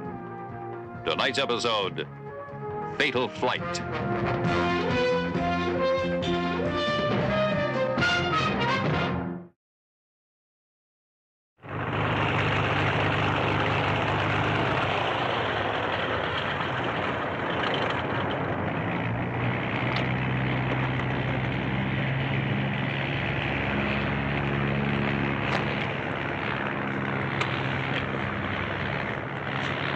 Hey, Bill? Bill! Yeah? Phone call. Who is it? I don't know. Just ask for Bill Claymore. Okay.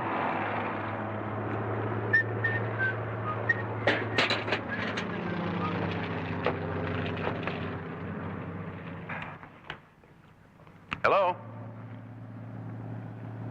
Hello? Hello?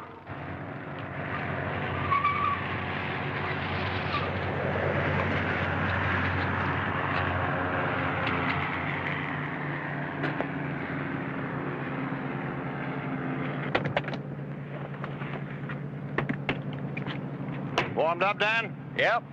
She's all set to go, Mr. Gordon. Say, Mr. Gordon, sure you don't want me to fly you up? No, thanks. Keep my hand in. Hey, they hung up. Who was that in the phone, a man or a woman? I don't know. It was such a lousy connection, they couldn't tell. Huh. Well, I'm going to call the wife, see if she's trying to reach me. Yeah.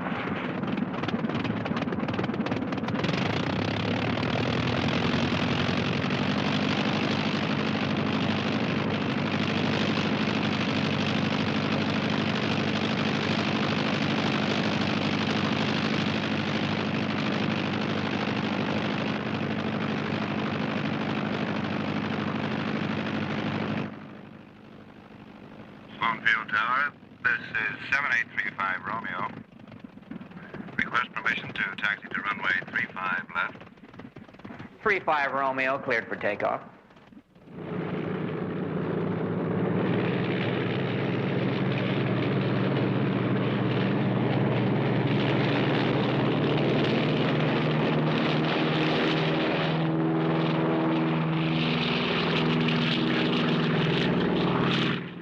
Pretty sloppy takeoff.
Imports from the Far East will cause any serious problems. One area needing reappraisal are the short-term bank loans, totally unnecessary in view of higher interest rates. With your permission, I'll put out feelers on how receptive the financial boys would be to a convertible issue at this time. No, thank you. Gordon started using this type of communication with me when I took over as board chairman. I have to wade through about 16 pounds of reports a week. So I was grateful to have Gordon consolidate his own on tapes. We're coming to it now. Just one other item, Bob. I won't bother you with speculation at this point, but tomorrow I expect to confirm what may be a very delicate situation in the towers. I'll be at the Company Lodge for the weekend. Call you when I get back. And that's it. Expecting to confirm what may be a delicate situation in the towers. Mr. Jones, I haven't the faintest idea what he's talking about. Well, Mr. Drexel, what did he mean by the tower? The executive suites in the Drexel building. It's possible, Mr. Jones, that this is simply a coincidence. Ted Gordon crashing that plane into a mountainside the same day he's delving into a company problem. But Gordon was an excellent pilot. I can't believe that he was careless. I saw the preliminary FAA report. They seem to think that he tried to fly across that mountain range at too low an altitude and got into a downdraft. They think, but they don't know for sure. Of course, Gordon may have had a heart attack, or there may have been foul play. Somebody may have tampered with the airplane. That's what I want you to find out. Where do you intend to start, Mr. Jones? Well, I think the logical place to start would be in the tower. I hope I don't step on too many VIPs' toes. Yes?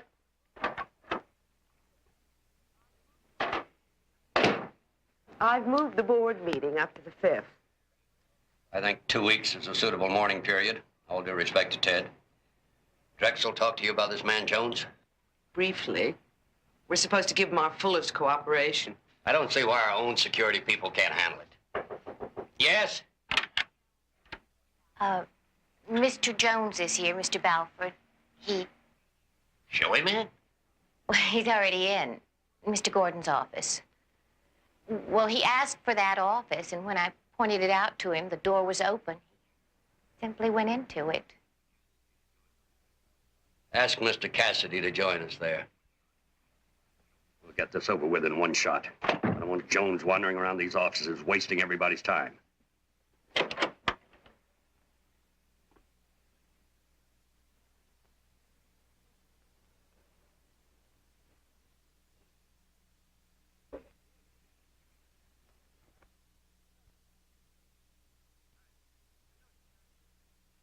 Hi. You know, times really change. I can remember when a company used to be in just one business. But you people are in the construction business, power business, airplane business. You know, I think today a company has to have about 20 other companies attached to it, all doing different things. It's called a conglomerate. I know. You know, when I was a boy, and probably when you were a boy, Mr. Balford, I'll bet you that word wasn't even in the dictionary. I don't think we've ever met. Oh, Barnaby Jones. Oh, you mean, how did I know your name? Well, your picture was in the annual report. First Vice President. And Miss Harley, Mr. Gordon's executive assistant. I see you've done your homework. Well, it saves a lot of time. Oh, Mr. Cassidy, I'm Barnaby Jones. Yes, I know. Is there some way I can help you? Well, I'll try not to take up too much of your time. I just have a couple of questions. Mr. Gordon's tape recording, he said that he thought that a very delicate situation existed in the tower. Could any of you throw any light on that? Mr. Drexel has already spoken to us about that tape. I'm afraid we can't help you. Oh. Well, you had an appointment with Mr. Gordon at 10 o'clock the morning before his plane crashed. You mind telling me what that appointment was all about? Where did you get that information? Right here, out of Mr. Gordon's appointment calendar. 10 a.m., Balford, 3 p.m., Cassidy. And here's one, CG at 12:30. Was that a luncheon appointment, Miss Hartley? What? CG, 12:30. You recall anyone with those initials? I wouldn't know. My meeting with Gordon was about that annual report. He planned on studying at the company lodge. Our meeting was about the same thing. Now, if you have no further questions, Mr. Jones, I have an awful lot of work to do. Well, yes, I just have one more question. Mr. Gordon crashed his plane about noon on a Saturday. Would it offend anyone here if I were to ask what each of you were doing on that Saturday? I believe I took a drive. And I was shopping most of the day. I don't know where I was.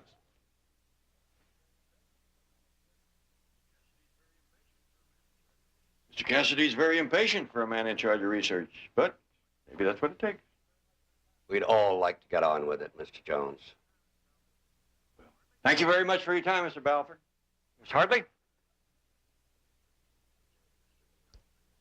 Drexel subjecting us to this kind of thing. We do have to admit it was strange. Gordon flying his plane into that mountain. This is what's left of the automatic pilot. Do you have any evidence that would pinpoint a cause of the accident? Our agency's investigated quite a few of these types of accidents. In this case, our conclusion of pilot error is more than justified by the sloppy plane handling right from takeoff. Sloppy in what way? Well, according to the controller, the tail almost hit the ground. What would cause that? Trim tabs adjusted wrong, insufficient speed for takeoff, overloading of the luggage in the rear, among other oversights. How much luggage was he carrying? None at all. Just a briefcase. Do you have the briefcase? We released it a few moments ago to the Drexel people. Their pilot has it.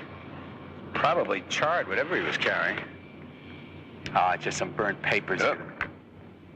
Be interesting to read. How can you do that? They got ways to bring the print back. Mr. Claymore, you serviced Mr. Gordon's plane the day he crashed. Did anyone touch it before you turned it over? No. Not from the time I gave it a ground check.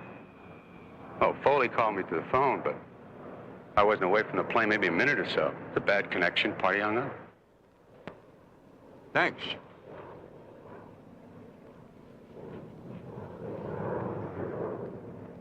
Yeah, I've been noticing you packing your chute here. You belong to that skydiving club I've seen a little way out of town? Yep, I'm one of those crazy bunch. Oh, no, I wouldn't say that. I admire you guys. Very cool. You take that long free fall, wind up in a circle, holding hands. I'd like to see that sometime. Getting ready for a jump? First thing tomorrow morning if the weather's decent. Don't be surprised if you see me there. Hey, there's something hasn't changed, has it? Still basic. Well, not always. Maybe it's time for change. Now, here's a new wrinkle being developed by Mr. Cassidy. Now, it's just a prototype. We're still working on how to contain it. You see, A jumper depends on the ear they're falling through to open their chute. Now, would you mind stepping back a little bit? Now, watch this. Something like this would permit low-level jumps.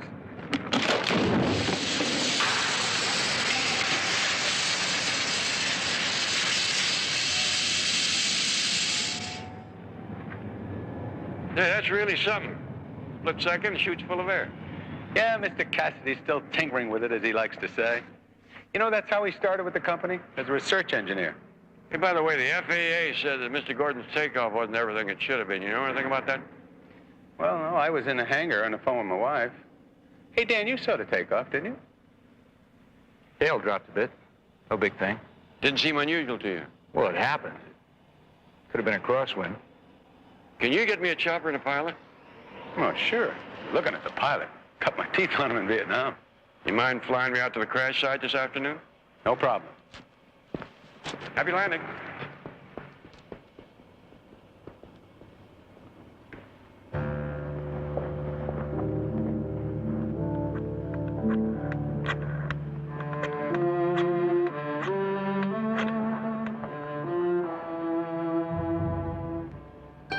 Jones has a briefcase. I don't know. He took it before I could get my hands on it. Hey, listen, I don't feel too good about this around here. Jones is running around asking a lot of questions. Now he's going out and look at the crash site this afternoon. I didn't get a chance to get my hands on it. Jones just went at it like a bird dog.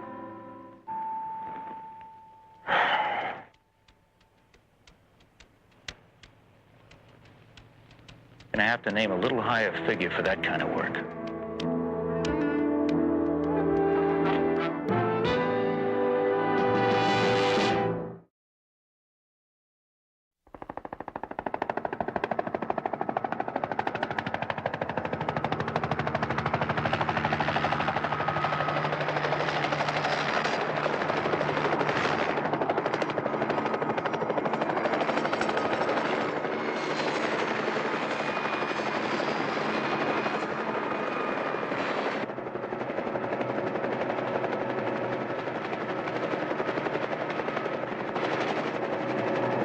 Does Mr. Gordon start out in?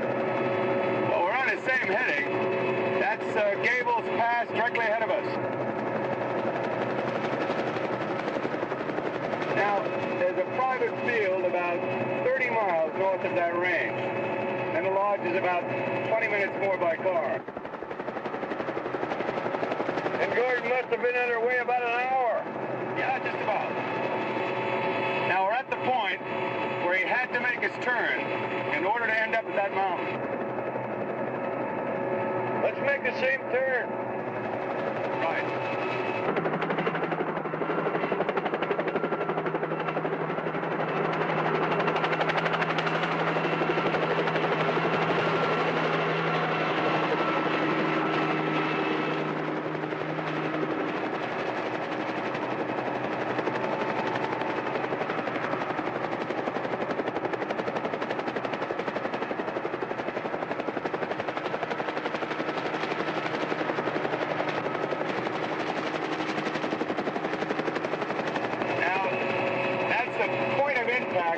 Just about down there.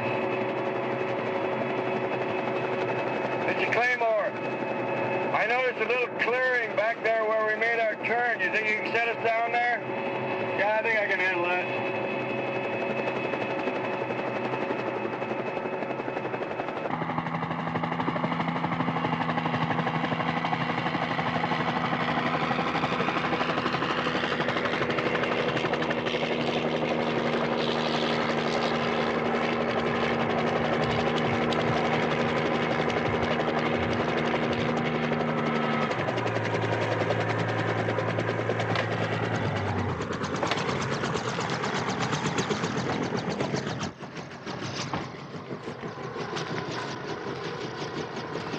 Where are you going? Noticed this piece of cloth in the tree as we came down. It's like a piece of parachute.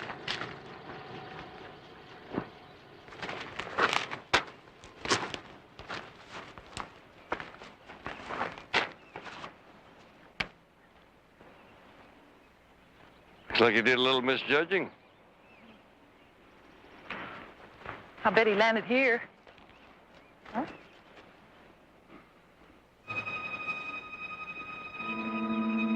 They go that way. Yeah, here.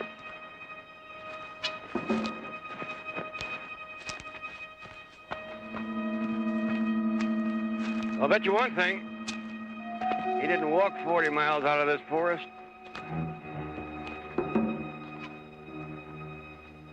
Here's a transportation right here. Somebody waiting for him, you think? Not necessarily. He could have parked the car here before he jumped. Betty, have you got your measuring tape? My constant companion till I get that living room redecorated. Why don't you take a few pictures of the tire treads while I do a little measuring?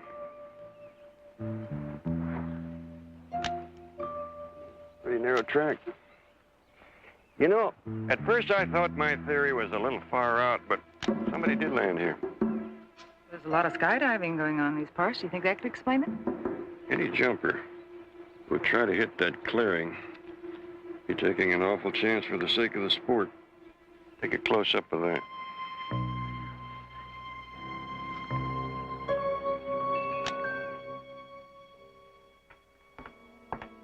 Still at it? Yeah. Want to take a look? Please. Oh, very good. Figures are sharp and clear. I'd settle for more figures and less clarity. Was Bernie able to do anything with the pictures? Yes, he said that the pictures, along with your measurements, indicate that the car's a dune buggy. And he drew a sketch of what the tread should look like. It's a left rear wheel with a long gouge running right along the tread. Pretty distinctive.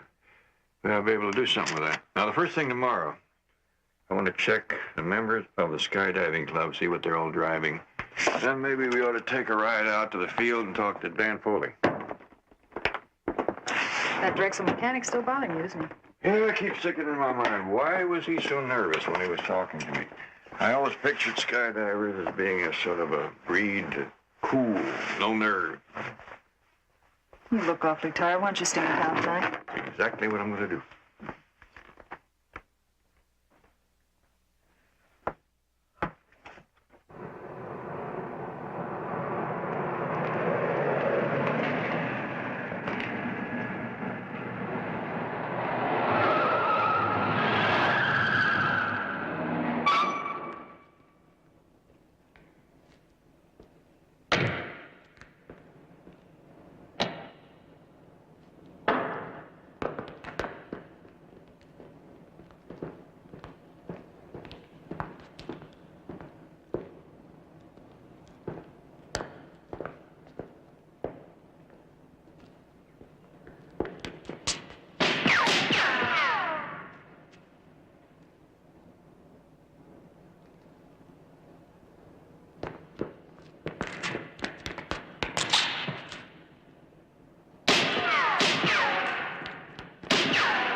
orange buggy, 703 IHJ.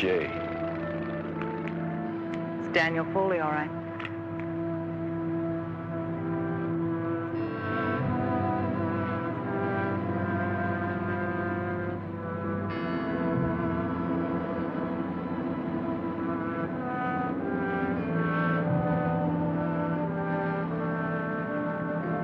It is.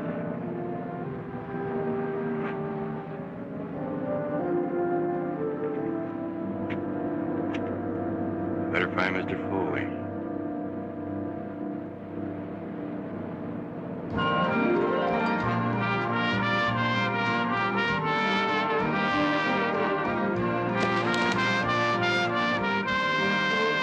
Oh, you just blew it 10 points.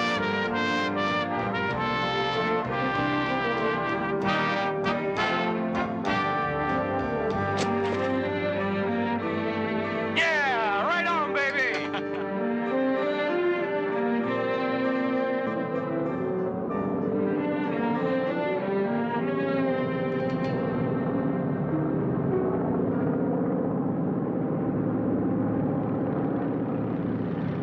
San Antonio, right? What? Don't I know you from San Antonio? I've never been there. Yeah, the Sky Rover Club. You were one of the girl jumpers 8, maybe 9 years ago. Oh, I think you're mistaken. I doubt that we've ever met. But you sure are a ringer for it. Hey, listen, I'm sorry. It's all right. Okay. Wow. That's a new approach. Harley? Cassidy? Oh, Mr. Jones. I didn't know you were interested in skydiving. Well, just a recent interest. I assume you're here professionally?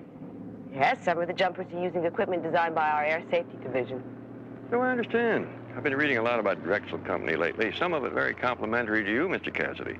I understand you developed much of the early patent. Mr. Jones, is there some purpose to this conversation, or is this just merely chit-chat? Merely chit-chat for now. If I have any questions, I'll call you during business hours. Well, Mr. Jones, so I understand that you're trying to reconstruct those burnt papers from Ted Gordon's briefcase. Strange you should say that. Somebody else seemed to be interested last night. I've heard about the process, but I've never seen it. Any luck? Some. Well, our laboratories could help you if you want. Well, thank you very much, Mr. Cassidy. I've practically got the job done. All right. Doesn't tell you much, does he? Maybe he's got nothing to tell. I don't see Dan Foley around. You jumping today? He's the last one out. He's coming around now.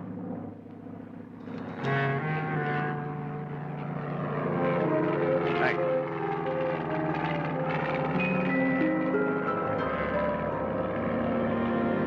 Foley's the next jumper.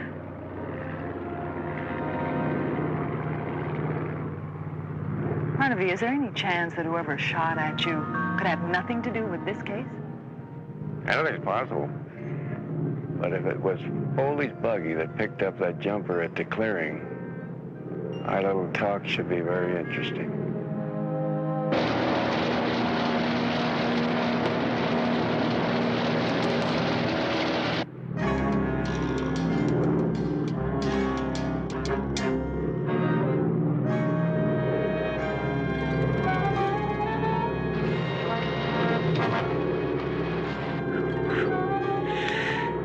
Just watching gives me butterflies. I think it's pretty close.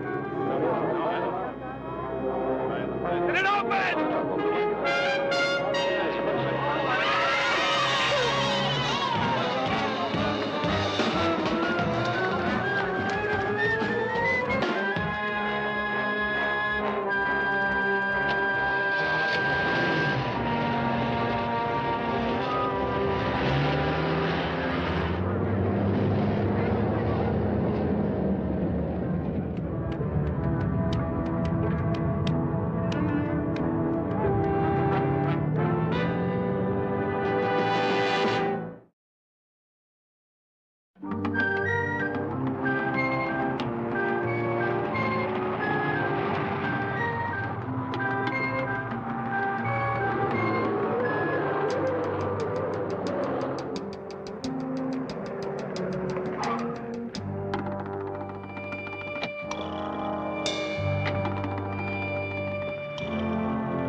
take those papers, Mr. Balfour? What are you doing here? Possibly looking for the same thing you are. You have no right to read that. I think I have as much right as you do. You don't understand, Mr. Jones. I understand enough to suspect that Dan Foley had something to do with Gordon's plane crashing. Oak Ridge Sanitarium. Bill is made out to Clete Balford. You have a drinking problem? Might call it that. Attempted a drying out period. Something I'd been keeping from the company. Foley found out about it, got his hands on that record, And he was blackmailing you. Well, you don't have any more problems about Foley. He died this morning. I heard. Did Gordon know you had a drinking problem? He was ready to recommend my dismissal to Drexel. Well, there's a pretty good motive for your wishing him dead. Ridiculous. Not so ridiculous. Foley was blackmailing you. For a few dollars more, you could have hired somebody to stow away on the airplane, see that it crashed, and then parachute out. That's a lie. Weren't you the one that originally recommended Foley for that mechanic's job? He blackmailed me into it. All he wanted was a job. Later, it became $1,000 a month on the side. But I didn't kill him, or Gordon. Didn't you, Mr. Balford? Jones, if you're looking for someone with a motive, Cassidy had a psychotic hatred of Gordon. What does that mean? Drexel International was a one-cylinder operation trying to meet a payroll when Cassidy joined the company. It was his research and developments that made us what we are today. But Gordon took all the credit for himself. Don't look to me for motive. Talk to Cassidy. I take it you don't like Mr. Cassidy. I find myself no longer liking or disliking Mr. Jones. You put in 15-hour days trying to keep up with a growing company. Find you can't. What do? Say, I don't want my big house, my imported car, my country club. Do you admit you can't cope? Or do you look for a crutch? I found mine. How I fought it. Then Gordon gave me the ultimatum. I began fighting for my very life. Still am. Hard enough to murder 2 people, Mr. Balford.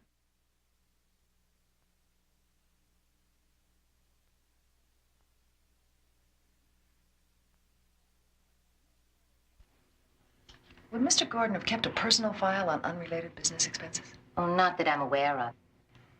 How far back can we go on these restaurant charges? Well, the accounting department would surely have a file for the entire year. Should I get it? Oh, yes. Would you please? Thank you. CG. Isn't it odd that Gordon would write down Balford and Cassidy's names to remind him who he wanted to talk to that day, but used initials to indicate his luncheon companion? Check into the memo pad and see what other lunches Gordon had.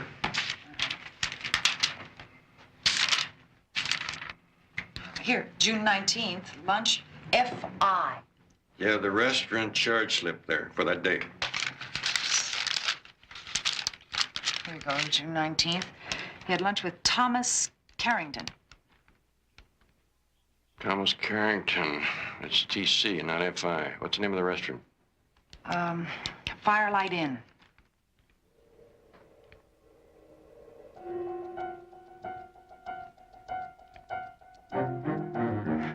Firelight Inn, F.I. CJ is not someone's initials.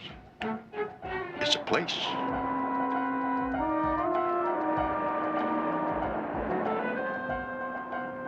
Oh, I believe they were coming here for at least 3 years. Always for dinner, though, never for lunch, until that one day last week. And you really think they had a romance going? Wasn't just business talk? Oh, my, yes. You run a restaurant as long as I have, you get to know the signs. The little smiles, the laughter, the gentleness of Mr. Gordon. Miss Wilson, have you any idea why they broke up? No. I certainly remember the last time they were here, though. More than a year ago. Neither one of them even touched their dinner. The lady was trying very hard not to cry. And Mr. Gordon was very apologetic. I remember thinking, what a shame that they were breaking up. You make nice arrangements. Oh. That's the last time you saw them until Friday at lunch. Yes, I was quite surprised to see them again. And I thought to myself, why, how nice. They're back together. Till I realized they were very angry with each other. There. That's very pretty. Thank you. Miss Wilson, did you overhear Mr. Gordon and the woman? Were they angry about business dealing? I really don't know what the quarrel was about. They kept their voices very low and very bitter.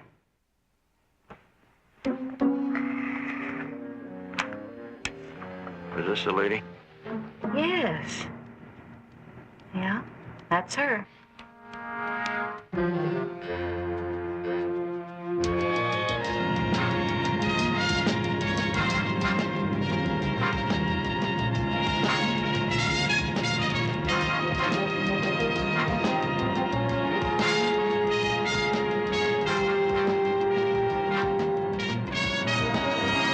Our relationship was none of your business, Mr. Jones. Miss Harley, 2 men have already died under strange circumstances. I almost became the third, but there would have been nothing strange about a bullet. It doesn't surprise me that you have enemies. You could have saved me a lot of trouble by telling me it was you Gordon had lunch with that day. That was personal, Mr. Jones. Out at the field, you told one of the jumpers you'd never been a member of the San Antonio Skydiving Club. It was simple to check out. You're due a lot of congratulations for the number of trophies you've won. You must understand that in my position, I had no desire to renew certain old acquaintances. I understand that, but there are a lot of things I don't understand. Balford already told us you believe there was a stowaway on board the plane that day.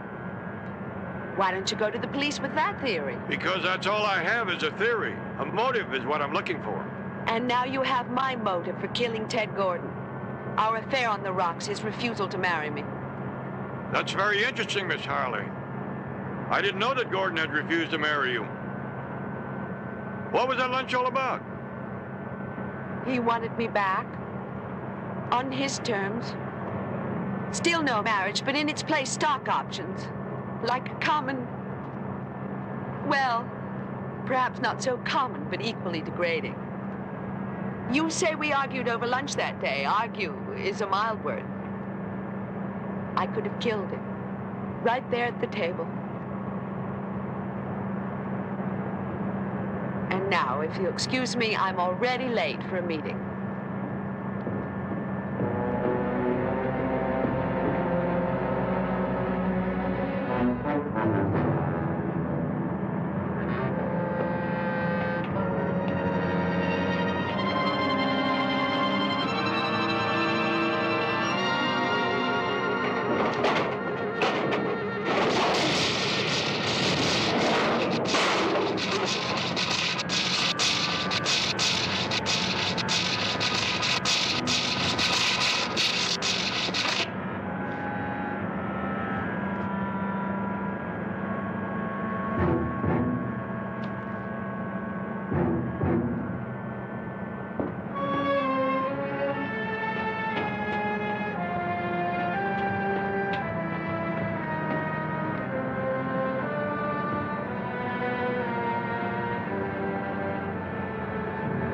You ought to be careful where you're going, Mr. Jones.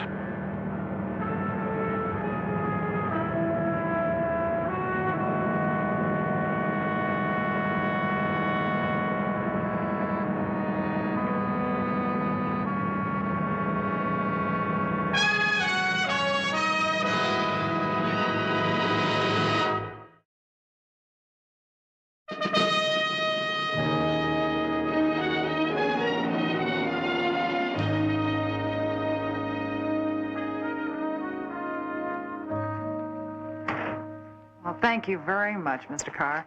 And listen, enjoy the rest of your vacation. Right. Bye-bye. Barnaby, I finally located the lodge caretaker, Mr. Carr, with something very interesting. Didn't you tell me that Gordon was due to arrive up at the lodge around 1 o'clock in the afternoon? That's what we estimated. Oh, well, Mr. Carr said that Gordon phoned him and told him to expect him around dinner time, 8 o'clock. 8 o'clock? Wonder what Gordon expected to be doing for those 7 hours. Well, I asked Mr. Carr the same thing.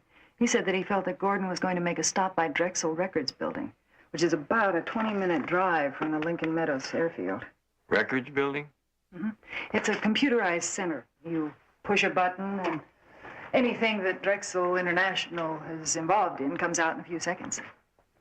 According to those tapes that Drexel played for me, Gordon was trying to confirm what he called a delicate situation in the tower. Bet he call the towers and tell them I need a plane. Well, it'd be quicker to call the airfield directly. Oh, no. Call the towers. We need a little publicity.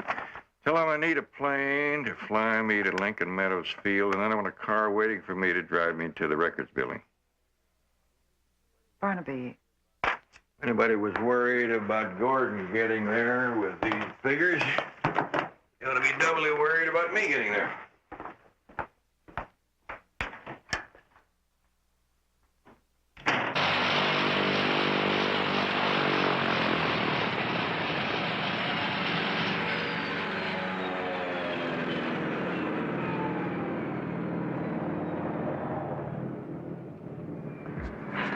Oh, ready to go whenever you are, Mr. Jones.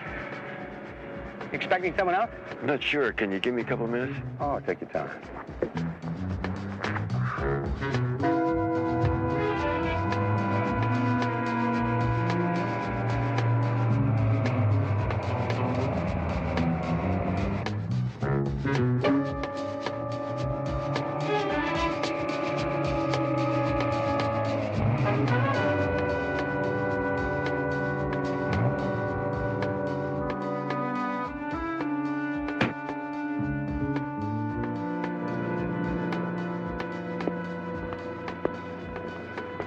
Mr. Jones, do you mind some company? Plenty of room. I heard you were going to visit our record building. Reminded me that I haven't seen it in a while. I wonder if Bill is ready. Yeah? Good. Something the matter? Nope.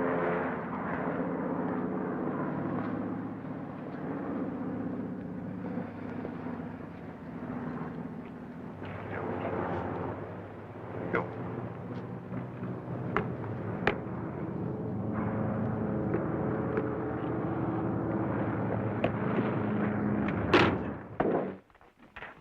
You executives travel in mighty fine style. You don't, I mean, you're not nervous my coming along, are you, Mr. Jones? Should I be? Whenever you're ready, Bill. Well, strange things happen on aircraft. Like, well, the door opens at 10,000 feet. Mr. Cassidy, I figured you for a lot more imagination.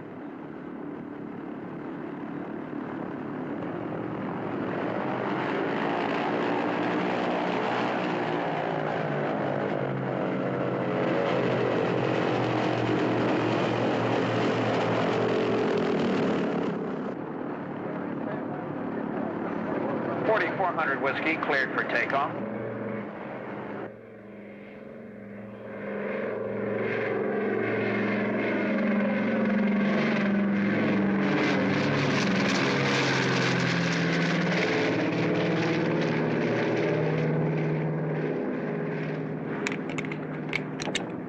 How about a drink?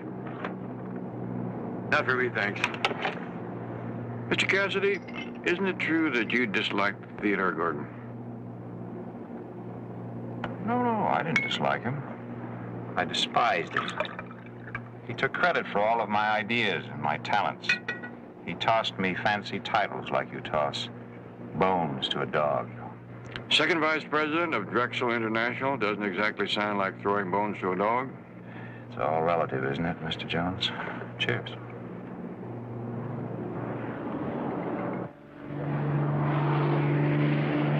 Now, Tell me, have you eliminated me as your number one suspect? Not entirely, Mr. Cassidy. Life is full of surprises. You know, I have a theory about all this, Mr. Jones. I don't think that Gordon was murdered. I think you've taken a series of coincidences, added 2 plus 2, and have come up with 5. And to prove that, let's take a look at your briefcase. That's not possible, Mr. Cassidy. Of course it is, Mr. Jones.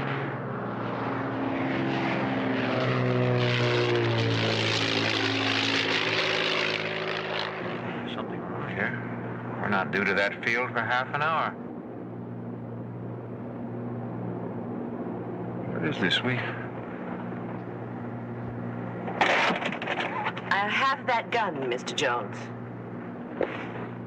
Janet!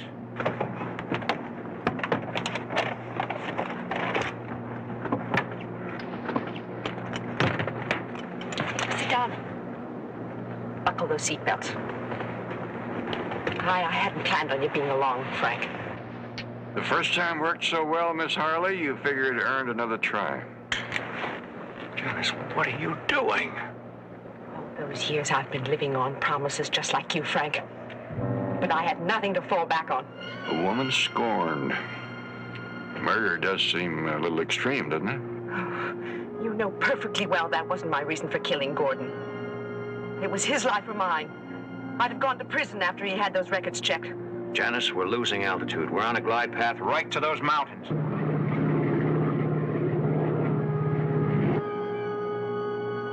Now I'll have that briefcase, please.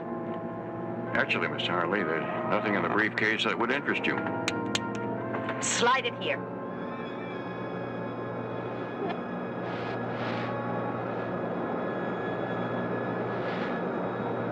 Slide that briefcase to me.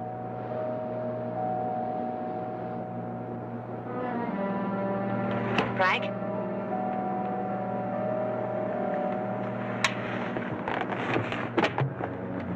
I'm gonna offer you some advice. Don't do it. But I have to. I've been living a nightmare. Getting rid of Gordon, finding Foley's chute. I haven't been able to sleep since he's been asking questions.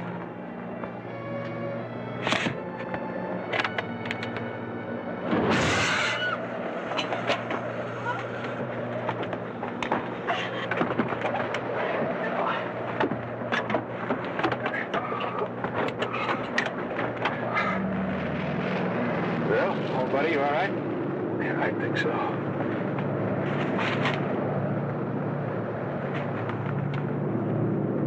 But where's the data, those figures? Miss Harley, I showed the figures to Mr. Drexel, and he agreed that so few would have been no help to his accountants. You were almost home free. Oh.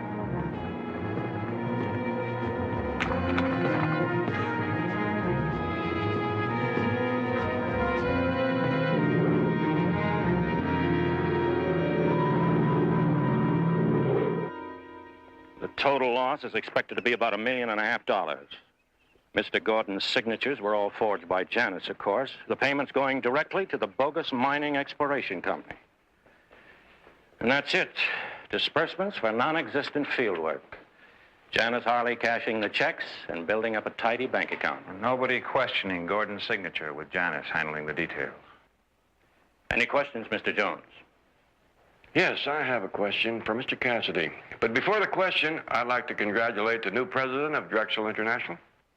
Thank you, Mr. Jones. Now, what is your question? Well, sir, that day out at the power plant where I almost got fried by the high-tension wires, it's quite a coincidence to look up there at the catwalk and see you standing right about where the wires parted. Right. Tell me, was that an accident? Mr. Jones? That's just what it was, pure and simple. An accident. That's what I figured. By the way, Mr. Jones, I understand you're a fanatic on fishing. We have a trout lake by the lodge with action you won't believe. How about joining me tomorrow? Lake trout? Let's make it 8 in the morning. You have got a date. You're going to love this place. I'll have a plane ready for us. Mr. Drexel, I bet it's a nice drive up to that place. Why don't you let me pick you up in my car at 8 o'clock? Because, frankly, I have had all the flying I need for a little while.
Barnaby Jones, starring Buddy Ebsen, also starring Lee Merriweather, with guest stars Bradford Dillman, Marge Doucet, Patricia Smith, Mara Claire Costello. Tonight's episode, The Deadlier Species.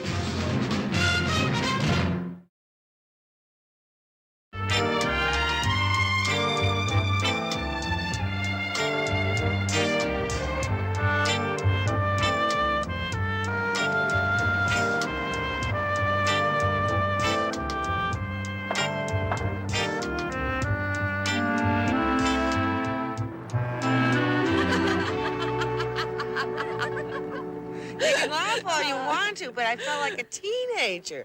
I kept trying to talk, and he kept trying to make out. I should have her problems. Was he good looking?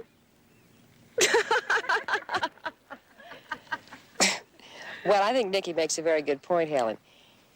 You were worried about your image and how you were supposed to feel, instead of how you really felt about him and what you wanted to do.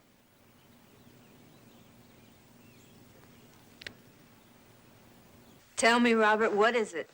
Have I done something wrong? Ruth, nothing is wrong. Then why are you avoiding me? I've been very busy, as I am right now, so we'll discuss it later. Okay?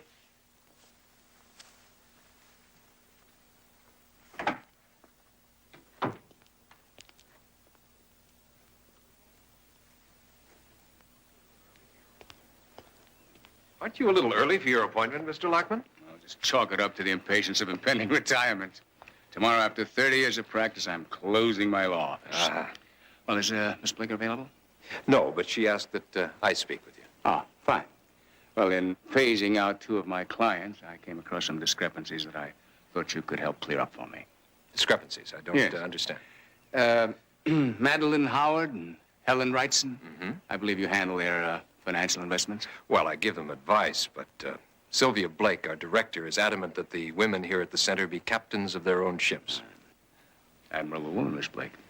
But the financial statements that my clients receive from me will leave something to be desired. Oh? Well, I think you'll find that your clients are doing very well. Yes, until you look into their holdings. Now, in 4 separate stocks, both clients are listed as owners of duplicate numbered shares. Well, I'm sure you'll find that's nothing more than a clerical error. Well, I can understand duplication in 1 entry, but not 4. Now, you'll save me a lot of trouble if you just let me see the actual certificates so that I can confirm that my clients do own the shares that they paid for. Well, it's going to take me a little time to dig those up because the stock certificates are in a safety deposit box. All right, just have them by my office later today, yeah? It's important that I have everything wrapped up by tomorrow. Very well. Thank you.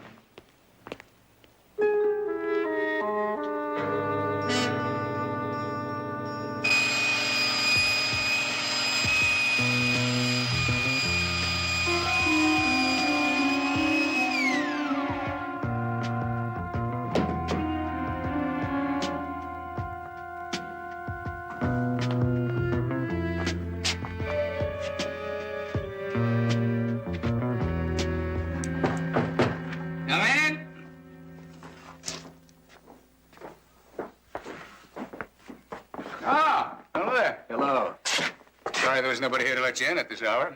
I'm Sylvia Blake, Mr. Lockman. Apologize for not being able to come down to your office this afternoon. Nice to meet you. Well, did you bring the securities? Oh, yes, right here. This should clear everything up. Let me have a look.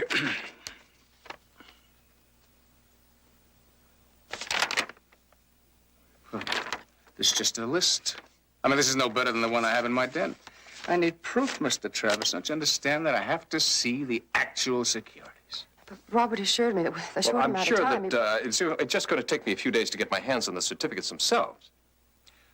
I don't know about Miss Blake, but there's no point in continuing the charade for me, Mr. Travis.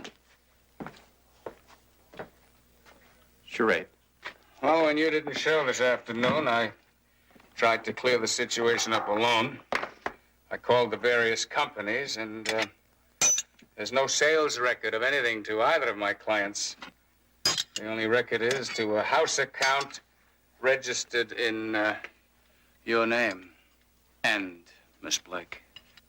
Well, of course, but we only act as their nominees. It's a perfectly normal business procedure. Well, you better explain it to the district attorney, because I'm turning everything over to him in the morning. Now, I believe we've said everything. Mr. Lockman, as sophisticated men, we should be able to find a way that will avoid unnecessary unpleasantness.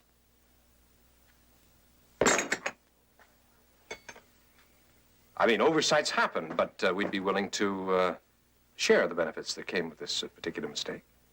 Are you trying to bribe me? Just trying to find a mutually beneficial solution. I think you better leave. Both of you. Out. No!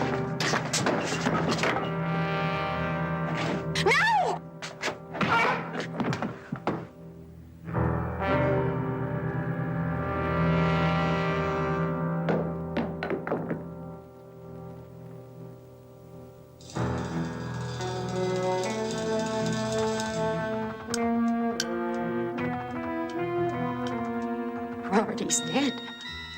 I didn't mean to kill him. There was nothing else I could do. I mean, he would have ruined everything we worked for. What do we do now? Yeah, you get his financial statements out of the den. I'll take care of everything here. Well, move!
Did you find him?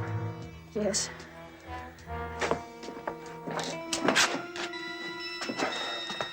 What are you doing? Making it look like an accident.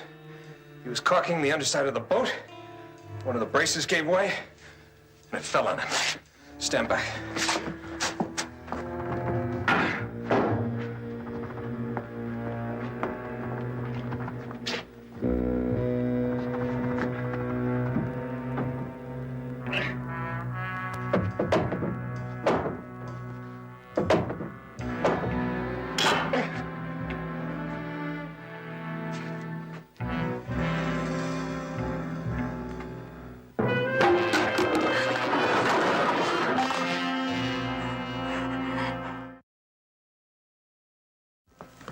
Your father must have loved boats. We used to sail every chance we could. Please, Mr. Jones, will you help me? Rita, I don't know if I can. From the look of things, I'm inclined to go along with the police report. It was an accident. Your father was under the boat working. He tried to move some of the shoring, and the boat fell on him. But it didn't happen that way. There wasn't any reason for Daddy to be under the boat. He'd already finished the rough sanding, and I was going to do the caulking. Daddy couldn't. He couldn't? Why not? He was allergic to the caulking material. He broke out in hives bigger than tomatoes every time he tried to caulk the boat.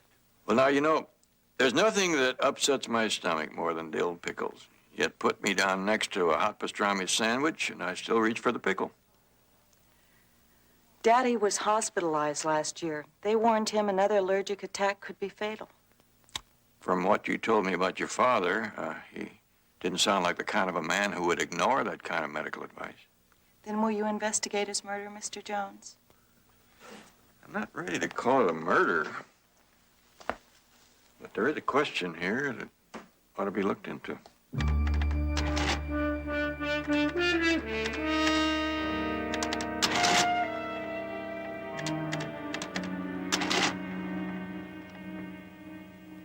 What's troubling you? Well, you know what's troubling me. But I told you not to worry. The police have listed Lockman's death as an accident. It's not just his death. It's what you and I've become. In the beginning, I had such big dreams for the center, and now... But you can still have them. It's just that you have to pay a big price for big dreams. Well, I'm not sure I want them if I have to steal them. It's not stealing when you take what's rightfully yours. You work miracles with these women. They could never pay what your service is truly worth. But if I could just believe that I really... You've got to. Come on. Look how far you've come. Remember when I found you, you were counseling housewives in that Valley Center for $100 a week? Yes, and I was doing what I wanted to do. With no life, no future. Let's face it, you needed management. Because fads come and go. I'm not a fad. Well, then ideas, huh? Ideas change. And what's in 1 minute's out the next. Now, when that time comes, you're going to want to be financially independent if you're going to continue your work. Is that all you're really interested in, my work? No. No, it's you and you know it. I love you, Sylvia. And I love you. I need you so much. It's what you've always said. An emancipated woman is one who recognizes her needs and fulfills them. Same advice holds true for a man.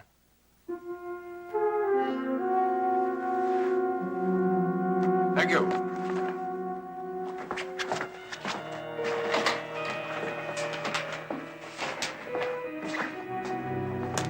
Who's that? I sent for the autopsy report on George Lockman. Did you find out anything at his office? Nothing of any help. No evidence of swelling in the upper respiratory tract. No edema. Normal level of histamines. Could you explain that? Yeah, that means that young Rita Lockman may be right. No elevation of the histamine level means there was no allergic reaction before he died. Well, then he couldn't have been caulking the boat. Not with oakum, he couldn't. I'll bet you 10 bushels to a peck that somebody put his body under that boat and tried to make it look like an accident. But Mr. Lockman had no enemies. He was well-liked, unquestionable integrity, dedicated. Who would want to see him dead? That's the question, all right. Did his secretary notice anything out of the ordinary the past week or two? No, but she let me borrow his appointment book, but everything looks all right. These names in here, are they just clients? Yes, all but one. Sylvia Blake. Sylvia Blake, she's a girl from the feminist movement? She's the woman from the Female Consciousness Center, Barnaby. What business did Lockman have with her? Well, the secretary didn't know, but she thought possibly one of his other clients, Madeline Howard, might know. After her divorce, she attended Sylvia Blake's center.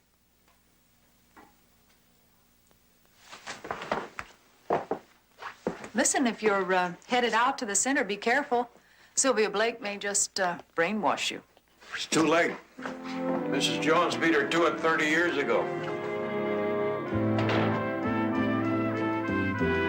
I've been investigating the death of an attorney, Mr. George Lockman. He had an appointment with you the afternoon before he died. An appointment? I'm afraid I've never met him, Mr. Lockman. Funny. Wonder why he'd have your name in his appointment book.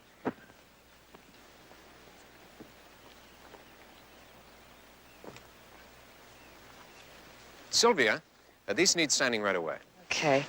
Robert, this is Mr. Jones. He's a private investigator. How do you do? Mr. Travis is our controller here. Do you remember a George Lockman having an appointment to see me? Lockman. Friday. Right. Yes, he called, but he never showed up. Did he say why he wanted to see Miss Blake? No, he didn't. Why don't you ask him? I'm afraid that's going to be impossible. Mr. Lockman is dead. I was hired to look into that. Some mystery? No, but police had it listed as an accident, and sometimes it pays to check into those things. Well, it's been a pleasure meeting you, Ms. Blake. Keep up the good work. Thank you for your time.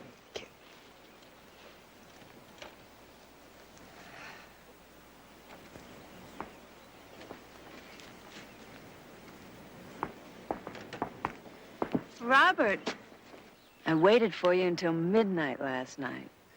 Yes, well, I didn't say definitely that I'd come by. I've been very busy. I understand. I know what a strain you must be under. Else, why would you have told that detective you hadn't seen Mr. Lockman when you know he was here just last Friday?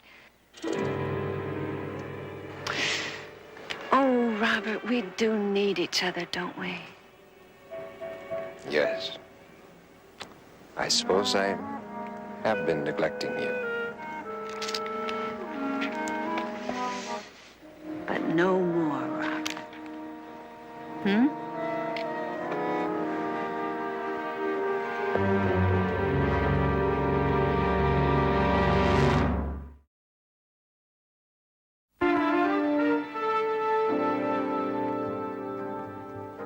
Everyone predicted an out-and-out disaster when I opened this restaurant. Thank you. I'll serve you. I don't know what I'd have done without Sylvia and Mr. Travis. Mr. Travis, he is the controller at the center, Financial wizard, that's what he is. and he helped you with your finances. Help. I turned my entire divorce settlement over to him, and since then I've seen a 23% leap. You like it? Oh, good. 23%. Maybe I ought to consult with him myself. Well, you'd be smart if you did. I told my friend Helen about it, and her results are as good as mine. Helen, she go to the center? Yeah? Yeah, she still does. Helen Wrightwood. Did she also use the same attorney, Mr. Lockman? That's how I met him. On the day before he died, Mr. Lockman's appointment book had you down for lunch. Did he make it over here? Oh, we had a wonderful talk. He was so pleased about the way things were working out for me. Did he ask any questions about your investment, your relationship with Mr. Travis, Ms. Blake? Well, we talked about it, but, well, only in a general way. I'm sorry. I really wish I could have helped you more. Well, maybe you've helped more than you think. Oh? I never met your husband, but if he walked away from food like this, he's a very foolish man. You know, the truth is that he didn't. He still comes by here for dinner at least 3 times a week. I believe it. Thank you. Enjoy your lunch. Thank you. Bye. Ruth heard me lie to Jones. She saw Lockman the day he was here. I don't like it. I don't like this either.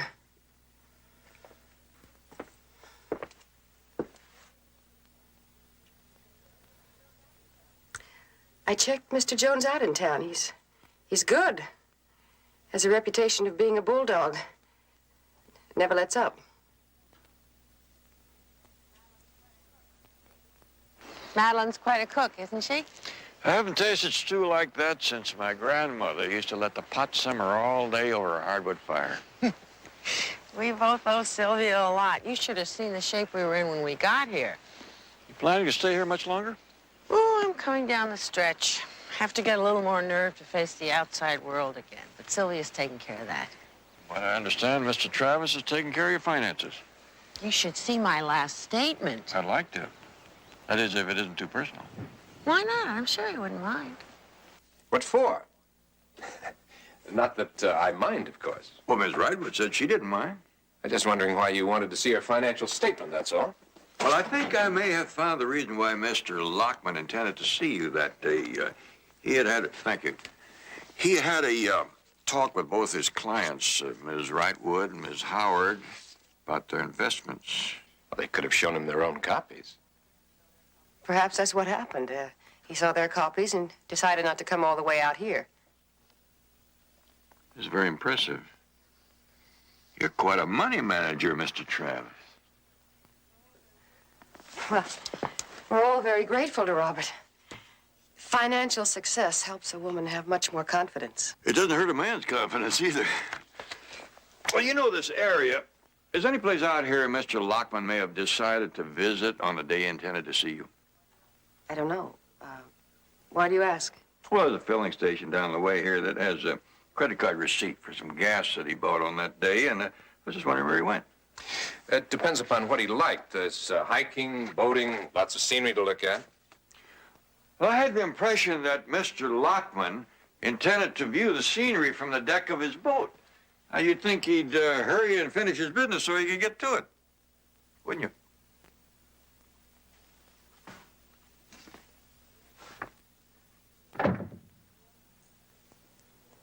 He knows. He knows nothing. And he won't. As long as we can keep him away from Ruth. And just how long do you think you can handle her? I don't know.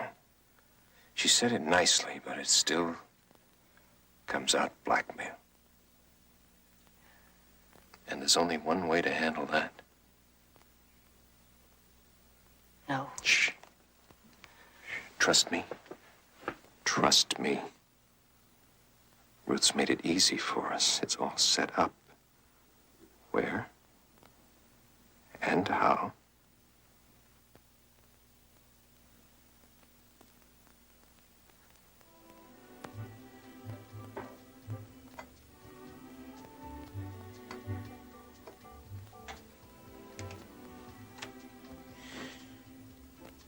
Oh, Robert, Robert. We'll have such a wonderful life together. As soon as we leave this place, just the two of us. I have plenty of money. We can travel. We can do the things we want to do. It'll be great. You'll see. Reality looks a lot different in daylight than it does by candlelight, my darling. Mine doesn't. Not as far as you're concerned. Do you know that's the only reason I stayed here so long? To be near you. You mean that? I never meant anything so much in my life. Well, I might believe you if you got me another drink. I'll get more ice.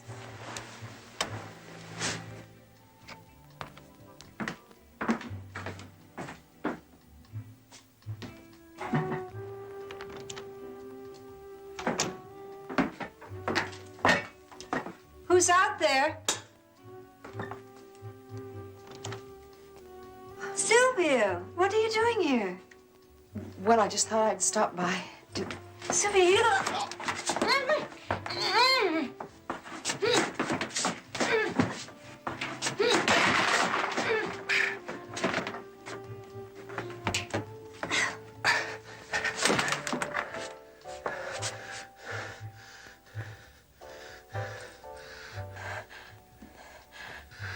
Get our things together.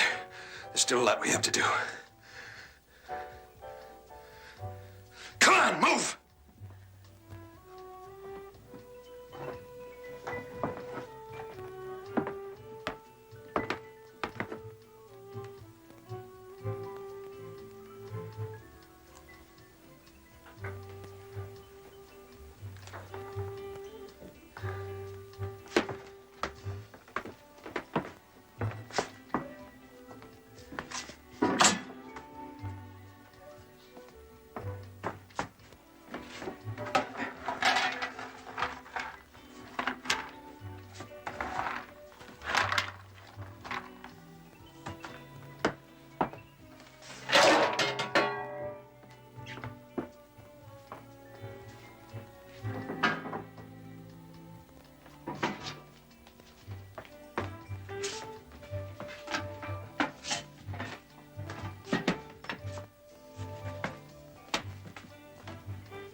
What's the matter? The killing.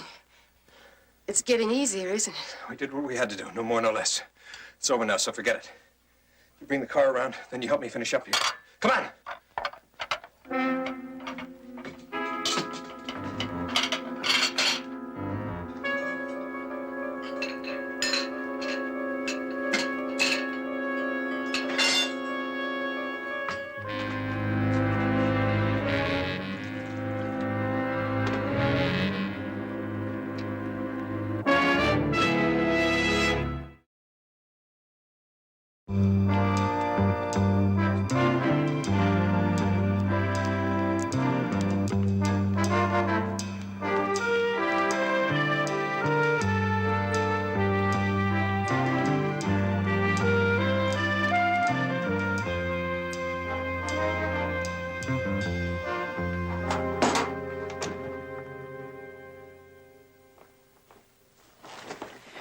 Well, they weren't at the office. Are you sure? His secretary distinctly remembers putting both of the women's financial statements into his briefcase before he left. Well, they're not here. Then there's only one answer. Someone stole them. I'd like to keep a few more options open for a moment. You remind me so much of Daddy. Everything by the numbers. Things add up better that way. And what does this add up to? I don't have a total yet. But I figured that whoever it was that was with your father when he died didn't subtract enough evidence to keep us from finding him.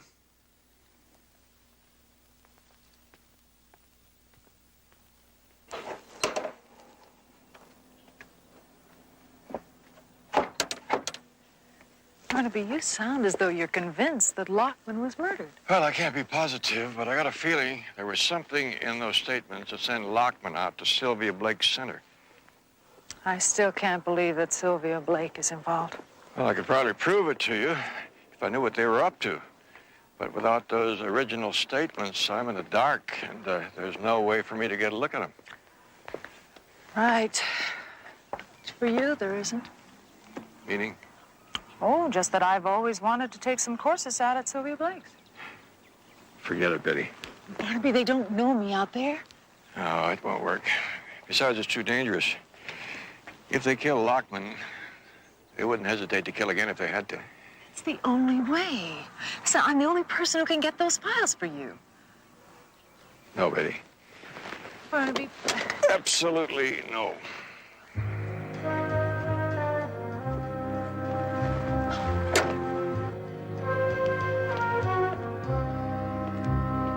Yes, I know all about Miss Blake's work here. I read her book on a plane to Italy last month. You've been traveling? For a while, after my husband's death. I thought if I could keep moving, I would stop thinking. But, well, who was it? I think it was Emerson, who said that he thought he could escape by traveling. The only problem was that he kept running into the same person when he got off the boat. Himself. That can be good or bad, depending on how we feel about ourselves. Well, I suppose my self-esteem is not at an all-time high. The same could be said for my nerves. Oh, would you like some brandy to come? Oh, no, thank you. One drink and my defenses crumble. We'll save it for another time, then.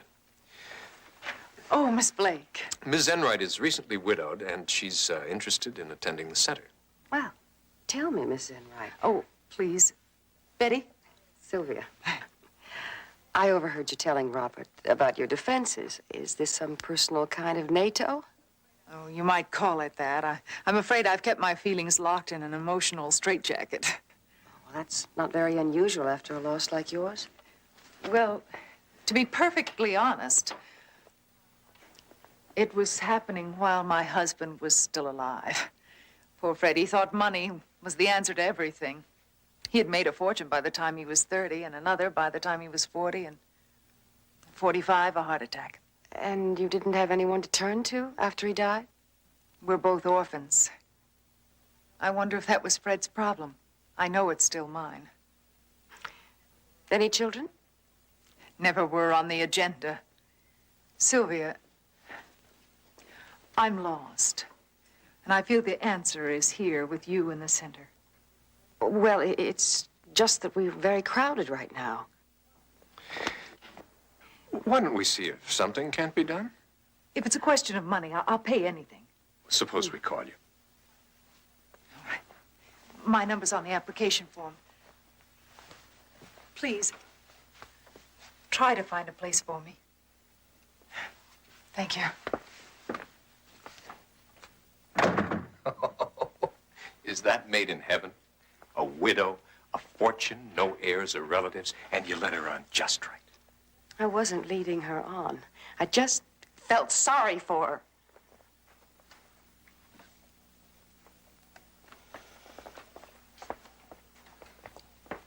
Bob, you said that we would get out just in time.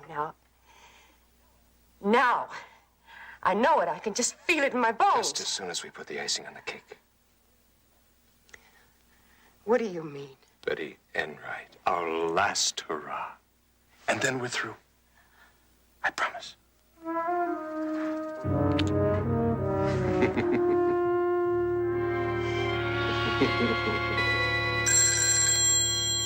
Don't! It's for me. On my private line? Hello? Yes, this is Betty Enright. Oh, that's wonderful. Oh, yes, right away. Thank you so much. Bye. Betty Enright? That's the name I'll be under at the center. Betty, I told you it was out of the question. If I were a man, you wouldn't be against it. It's too dangerous. Barnaby, for the first time, being a woman in your business is an advantage, and I intend to use it. Now, what you mean is you don't intend to listen. You put it so well. Well, if you're determined, I guess I better start circulating your cover story in case they start checking your background. And what a background it is. I'll bet. I feel certain you're going to like it here, Betty. Oh, it is beautiful. There's a list of activities here on the table, Betty, and I would suggest that you sign up for all the sessions to start. Oh, I wouldn't miss a one. I'll see you later. Oh, Sylvia, excuse me. What do most of the women wear to the sessions? Always the number one question. Whatever is in for you, Betty. In? In your mood. We're just trying to get our thing together, not a wardrobe. I see. Okay. I'll see you later. Oh, hi, Sylvia. Ruth at home? No, she left last night. Left? Where'd she go? Oh, well, she promised to drop us a line just as soon as she got settled. If that's impossible, she didn't even say goodbye. Well, it was just spontaneous, Helen. She apparently wanted just to break the cord, and go back out in the world again. Without her sample? I don't believe it. That's the coat that she was talking about. She asked me to send it on to her just as soon as she sends us her address. Sylvia, you've got a session and I've got a stockbroker. Settle in. See you later. Thanks for everything.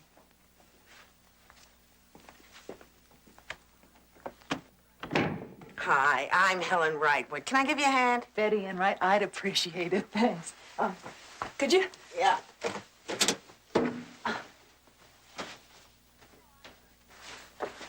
You know, I don't understand it. Ruth wouldn't just pick up and go like that. Well, perhaps the center changed her more than you knew. After all, their aim is to build self-confidence. But based on mature behavior, not running away in the middle of the night. Oh, listen, let's leave this. Maybe your friend left behind a cool drink for us, And another thing, she has night blindness. She hates driving at night. Now, what could be so important that she couldn't wait until morning? I don't know. Oh, well, there could have been, any number of different... Helen? Look, it's a stone from Ruth's ring. Are you sure? It's her pride and joy. She calls it her emancipation gift to herself. Well, there must be some explanation. Betty, something's wrong. She confided just about everything to me. She was having an affair with Travis. Now, if they had a fight, that would explain her leaving in such a hurry. But it doesn't explain this.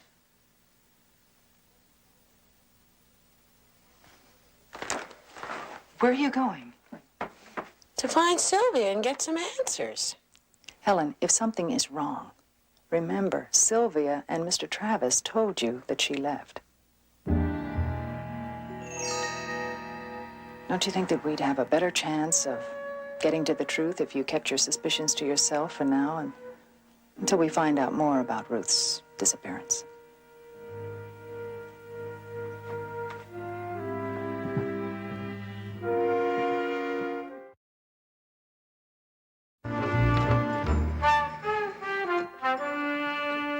Happy? I don't know. I know I'm not sad anymore. I'd like to think that I had something to do with that. Something. You're the first man I've related to since Fred died. Are you always this frank? What do you mean? Well, I mean, it's good. There are no facades. Sylvia feels Oh, that... I see. No, I'm really interested in what you feel.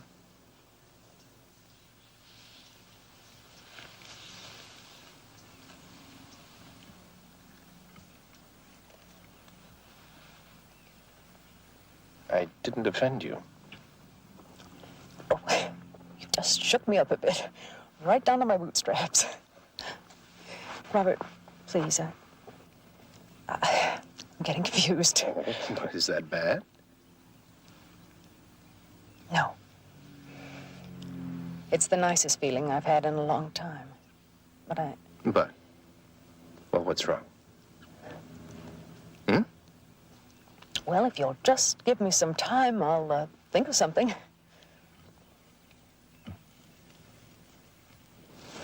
All right. I tell you what. I'll give you until, say, 8 o'clock this evening. You drop by my office. I should be finished by then. And I promise you, I'll not only have an answer to all your confusion, I'll even walk you back to your cabin. Date?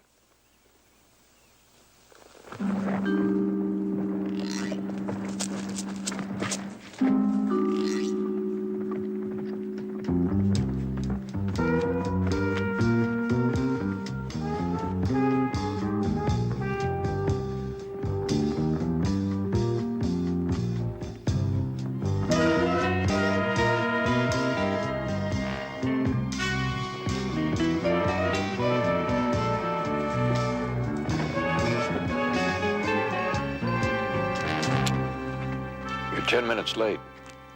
5 more minutes and I'd have come in after you.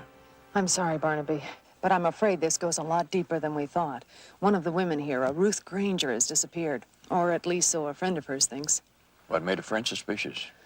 Well, Ruth left behind a diamond as big as an egg. I'm sure she wouldn't have left without it. And yet Travis and Sylvia say that she left on her own. Okay, I can check that out. But I'm taking you out of here. Travis is beginning to check you out like the prize heifer at a county fair. He tried that in person, too. But Barnaby, I can't leave now. I'm so close. He's invited me to his office this evening. Betty, if the Granger woman is missing, that makes 2 people who may be dead. Please, Barnaby, don't make me leave. I know I can get those files. And without them, it's just so much circumstantial You don't have to explain to me the rules of evidence. What time does Travis expect you? 8 o'clock. Are you going to let me do it? Yeah, but not alone. I'll drop by at 5 minutes after 8. I'll try to occupy Travis's attention while you go through the files. If he doesn't go for it, you fold your tent and beat it back to your cabin, you hear? Yes, sir. No matter what happens, I want you back in your cabin by 8:15. I'm taking you out of here, files or no files, you hear? Message received and recorded, sir. And Betty, be careful. You're beginning to sound like me.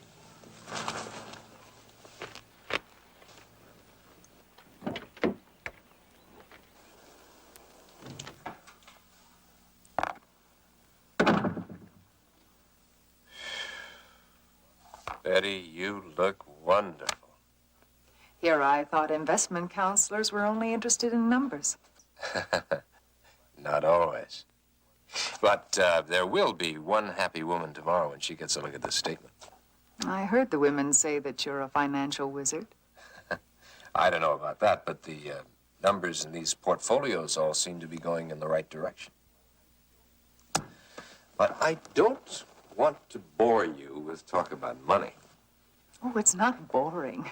Frankly, I don't know the first thing about finances, except I write a check and get what I want. I'm afraid I keep my finances in a bit of a scramble. Uh-huh. Well, first thing tomorrow, I'll see if I can't reorganize things for you. And tonight? Well, for starters, there's a spot overlooking the lake I'd like you to see. Mr. Jones, I'm afraid it's a little late. You'll just take a minute, Miss Blake. I just want to speak with Mr. Travis. Excuse me. Mr. Travis isn't available right now. I'm sorry, Ms. Blake, but it's very urgent that I talk with Mr. Travis right away. I told you, Mr. Jones, this is my center. Whatever you have to say, you can say to me, or else you can wait until tomorrow and make an appointment. No, ma'am. There are some things that can only be said man to man. Betty, I have to speak to someone. I understand. It's all right. No, it isn't. It won't take long. I'll come to your cabin. I'll be waiting.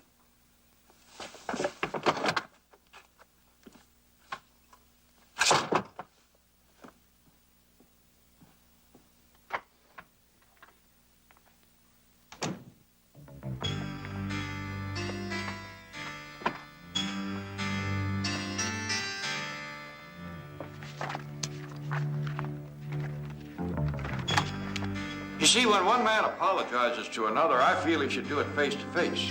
Well, if there's any apology owed, I think it's owed to me.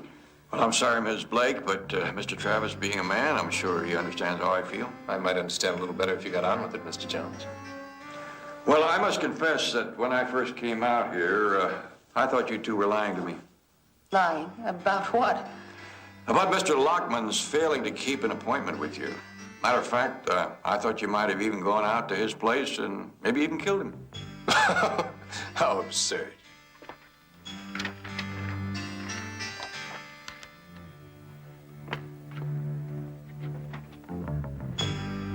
When the coroner's report on Mr. Lockman failed to indicate any immediate allergic reaction, you can see why I thought that the accident had been staged. Well, perhaps so, but why would you think Bob and I would have been involved? Well, that's rather embarrassing. No good detective ever likes to be caught jumping to conclusions. What conclusions? The money that Mr. Lockman's clients turned over to you. Now, I'll admit that I'm always too quick to seize on greed as a motive.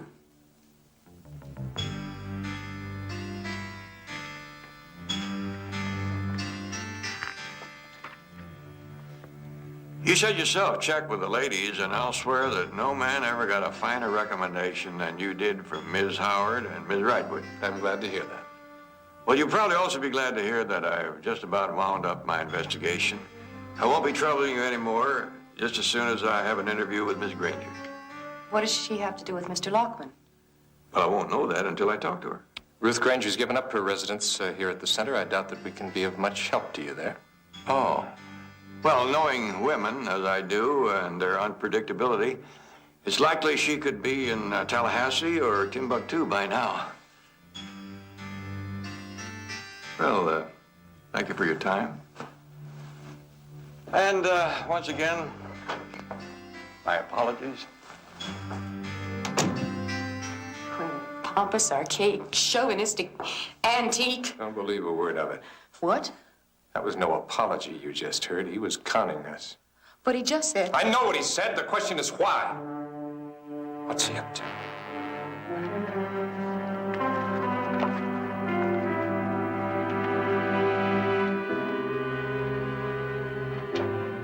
Come on.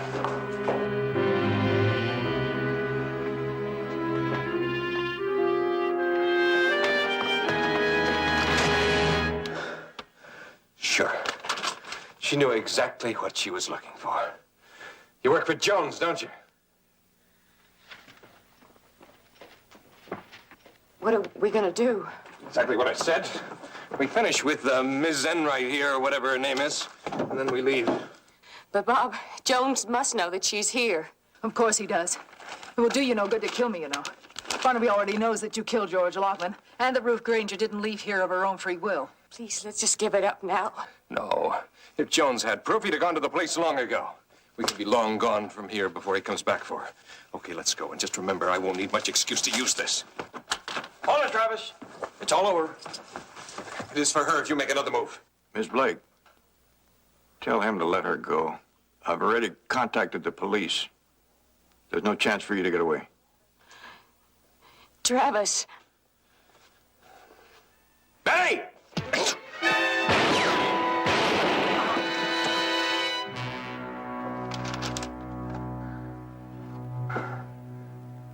I've never been so happy to see anybody in my whole life. You were supposed to be back in your cabin by 8:15.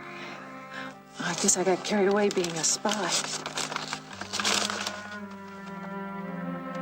Harry couldn't have done better.